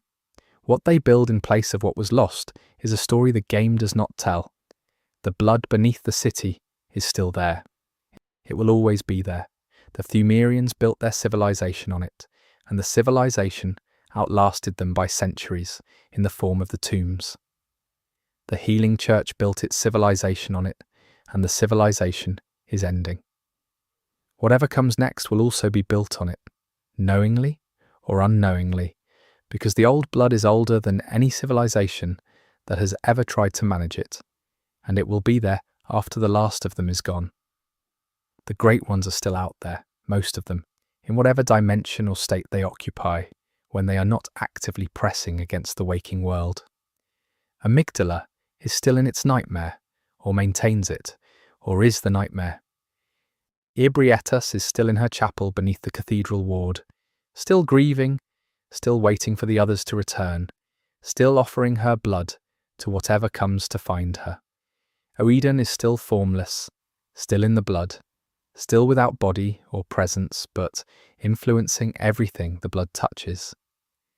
The nightmares that we have walked through in this video are still there. They do not end, because the game does. The nightmare frontier with its purple sky and its poison pools and its vast emptiness is still there. The Nightmare of Mensis, with its winter lanterns and its brain, and the silence where Murgo's cry used to be, is still there. The old hunter's nightmare, with the fishing hamlet at its bottom, grey-skied and cold, is still there. These places persist because the things that created them persist, because the grief and the guilt and the need that built them are not the kind of things that resolve cleanly. The morning after the long night is not the end of the nightmares. It is the end of this particular traversal of them. The hunt has concluded for the hunter we followed through it, in one form or another, in one of three ways that all contain their own ambiguities and their own costs. But the nightmares are structural. They are part of the architecture of the world that Bloodborne describes, as fundamental as the blood and as old as the Thumerians, and as persistent as the grief of a great one for a lost child. The lore of Bloodborne is a lore of things that do not end cleanly. The blood does not stop being the blood. The great ones do not stop being what they are. The insight does not stop accumulating in the minds of people who have seen too much to unsee it. The nightmares do not stop being the places where the consequences of all of this collect and wait. The morning comes as the game promises, but the morning illuminates rather than erases. It shows you what the night made, and what the night made is still there, permanent and strange, in the clear light of a dawn that was a long time coming. What remains after everything is the same thing that was there before everything began. A city, blood beneath it, stars above it, a great one's grief somewhere in the middle, and the specific human capacity to walk into a nightmare and keep walking, to move through the worst of what existence can produce, and come out the other side as something that still, despite everything, wants to know what happens next. The nightmares of Bloodborne are explained now, or as explained as they ever will be, which is only partially, which is only one interpretation among several, which is the way the game intended. The fog lifts only so far, the insight opens only so wide, and somewhere past the edge of what the lore can reach, in the places where the item descriptions run out, and the environmental storytelling goes quiet, the nightmares continue, vast and patient and full of things that no amount of explanation will make entirely visible. That is where we leave them. You said, "Continue, continue, 1818. Claude responded, Chapter 11, The Chalice Dungeons and the Ancient Blood. The Chalice Dungeons are the part of Bloodborne that most players spend the least time thinking about in terms of lore, and that neglect is understandable. They are procedurally generated. They are mechanically demanding. They are accessed through a ritual system that feels separate from the main game's narrative momentum. But the lore they contain is some of the oldest and most foundational in the entire game, and without the Chalice Dungeons, the story of Bloodborne is missing its deepest roots. The chalices themselves are physical objects, cups made of bone and metal and older materials, inscribed with the marks of the Thumerians, and used in rituals that predate the healing church by an enormous margin. To perform a chalice ritual is to follow a recipe that was old when Yharnam was young, to open a door that has been opened many times before by people who are now dust in the tombs below.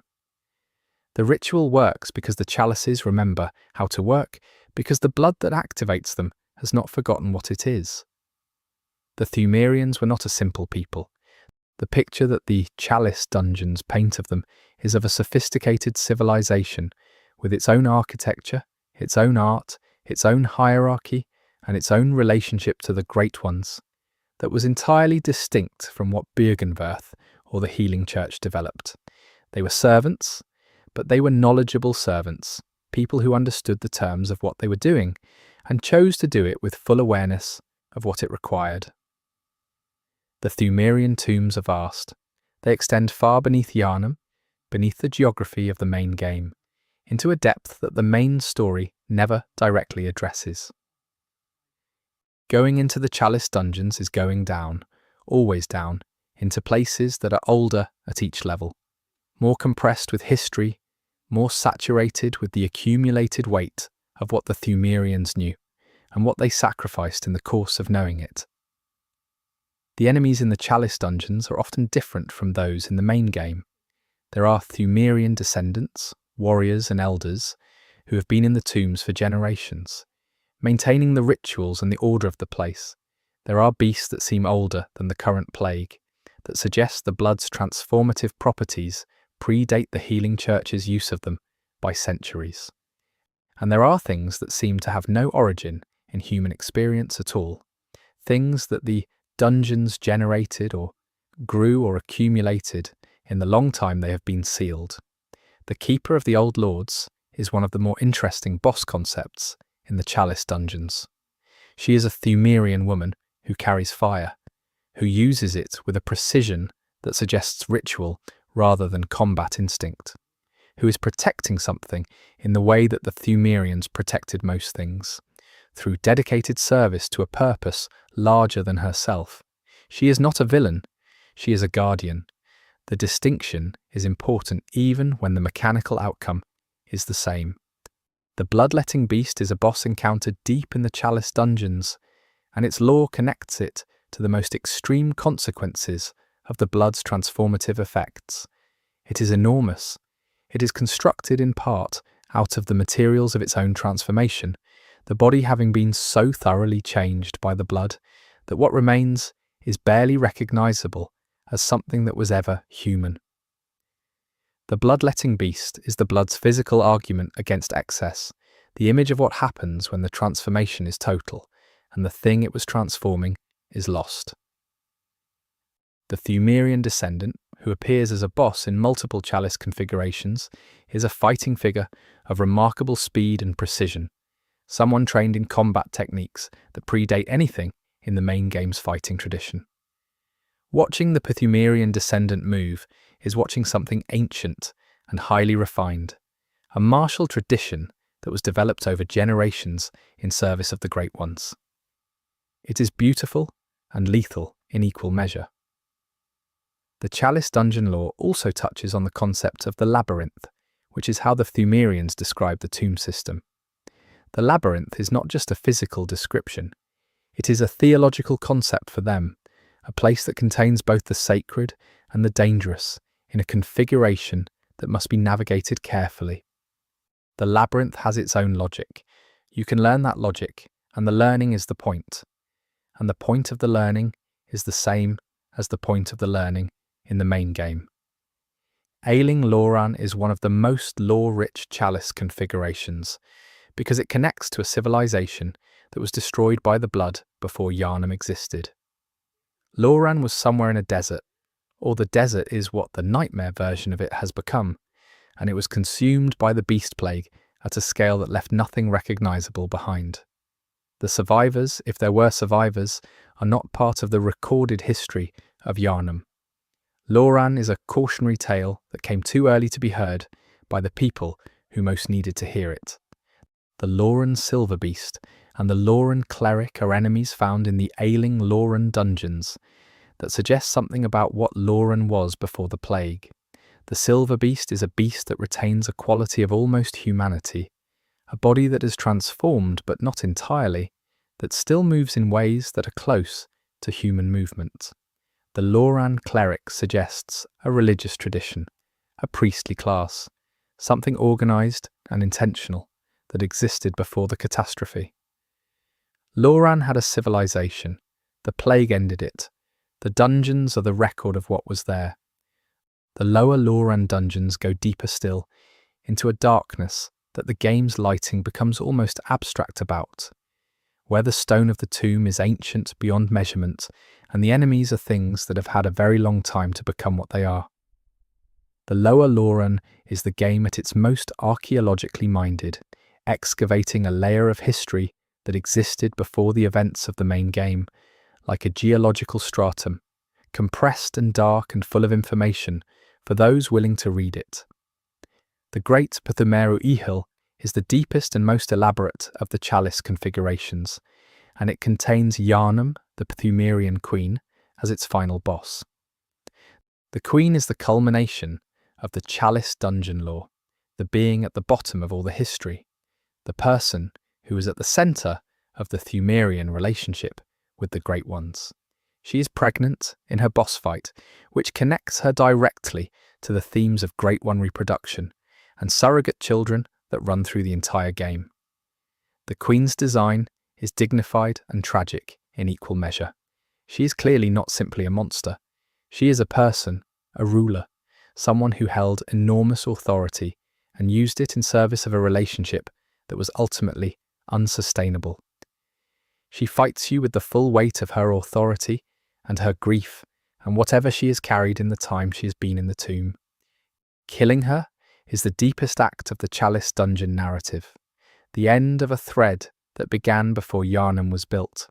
The sinister chalices, which allow hostile invasions from other players, are interesting in the lore context because they suggest that the chalice ritual can be corrupted, that the Thumerian template for the ritual has a version that introduces chaos rather than controlled access. The sinister bells that appear in these rituals are associated in the lore with adversarial Great One contact, with the kind of signal that does not want to be received but wants to disrupt. The chalices are not neutral tools. They can be used in different ways. The ritual materials required for the chalice rituals, the tomb mold, the ritual blood, the arcane haze, the living string, each of these is described in its item description in ways that connect it to the Thumerian lore and to the biological reality of the tomb system. The tomb mold grows in the deep places, nourished by the ancient blood that has seeped into the stone over centuries. The ritual blood is the blood of specific beings, collected and consecrated for this purpose. The materials are not arbitrary. They are ingredients in a recipe, and understanding what each ingredient is tells you something about what the recipe is doing. The Chalice dungeons also contain the cursed Pthumerian defilement, which introduces the curse mechanic in its most extreme form. The curse halves your maximum health permanently until the boss of the area is defeated. This mechanic is the game's most explicit use of the Chalice dungeon as a test of the player's capacity to continue under conditions of significant disadvantage, to persist with reduced resources in the deepest and most dangerous places. The lore of the curse connects to the idea of the Great One's attention being a double-edged thing, giving with one hand and taking with another. The amygdalae that appear in certain chalice configurations are smaller than the ones in the waking world, but carry the same presence. They are amygdala's reach into the tomb system, the Great One's awareness extending down into the oldest places. This suggests that the Chalice dungeons are not outside the influence of the Great Ones, but are, in some sense, inside it more completely than anywhere else. The dungeons were built by people who served the Great Ones, and the Great Ones are still present in them, still watching the same ritual spaces they watched when the Thumerians were alive. The architecture of the Chalice dungeons is remarkable for its consistency. Despite being procedurally generated, the aesthetic of the dungeons holds together, because the tile sets and the structural elements all come from the same Thumerian vocabulary of design: stone arches, carved reliefs, braziers of a specific type, doors that open in a specific way. The Pthumerians had a visual culture, and that culture was expressed consistently across the entire tomb system, which speaks to the scale and organizational coherence of what they built.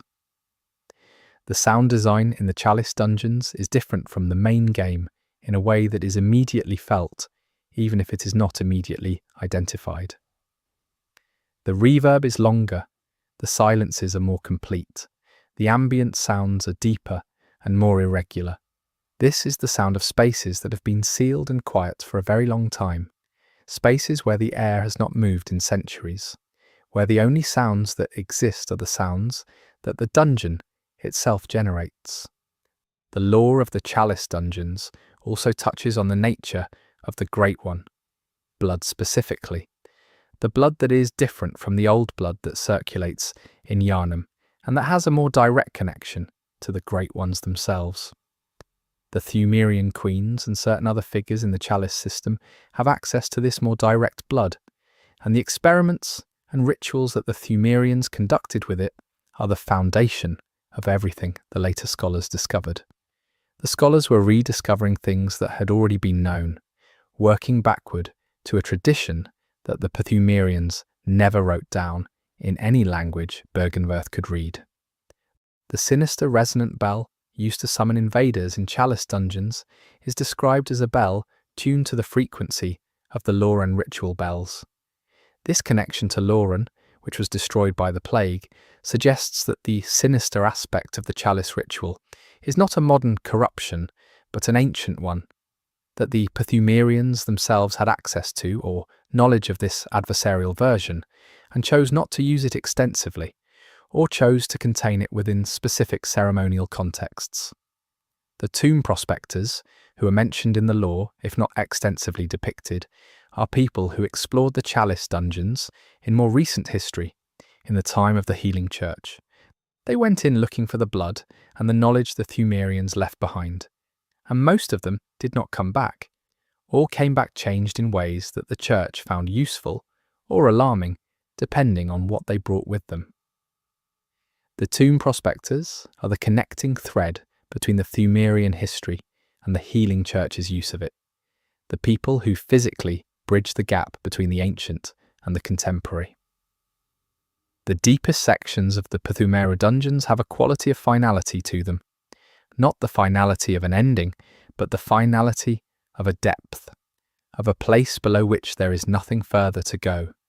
This is the bottom of the world, or the bottom of the world, as Bloodborne's geography conceives of it, the lowest stratum of the accumulated history. And at the bottom is the Queen, and the Queen is carrying the last expression of the Pthumerian relationship with the Great Ones. And you kill her, and what you take from her is an umbilical cord. The umbilical cord from the Chalice dungeon is one of the three required for the true ending, and the fact that it comes from this source, from the deepest Pthumerian ritual space, from the most ancient expression of the human Great One relationship, is significant. The true ending requires you to gather the threads of the entire history of that relationship, from the Pthumerians at the bottom to Murgo at the top, and weave them together into something new.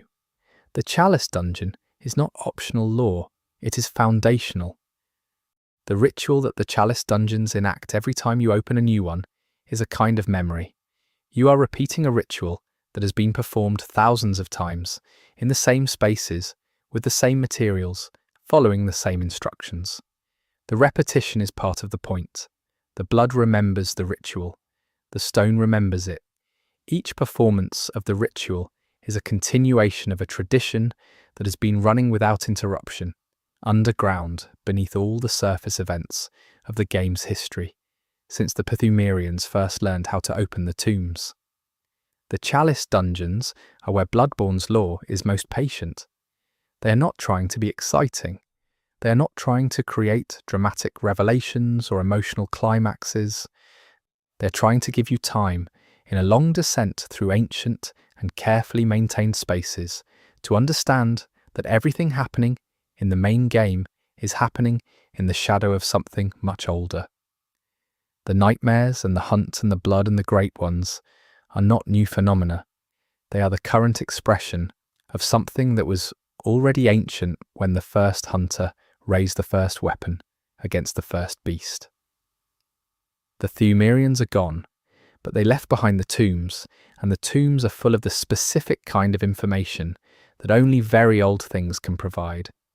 The information of duration, of persistence, of a relationship maintained across generations until it became the architecture of the world itself. The Chalice dungeons are the architecture made accessible, opened by a ritual that still works after all this time, leading you down through layers of history to the place where it all began.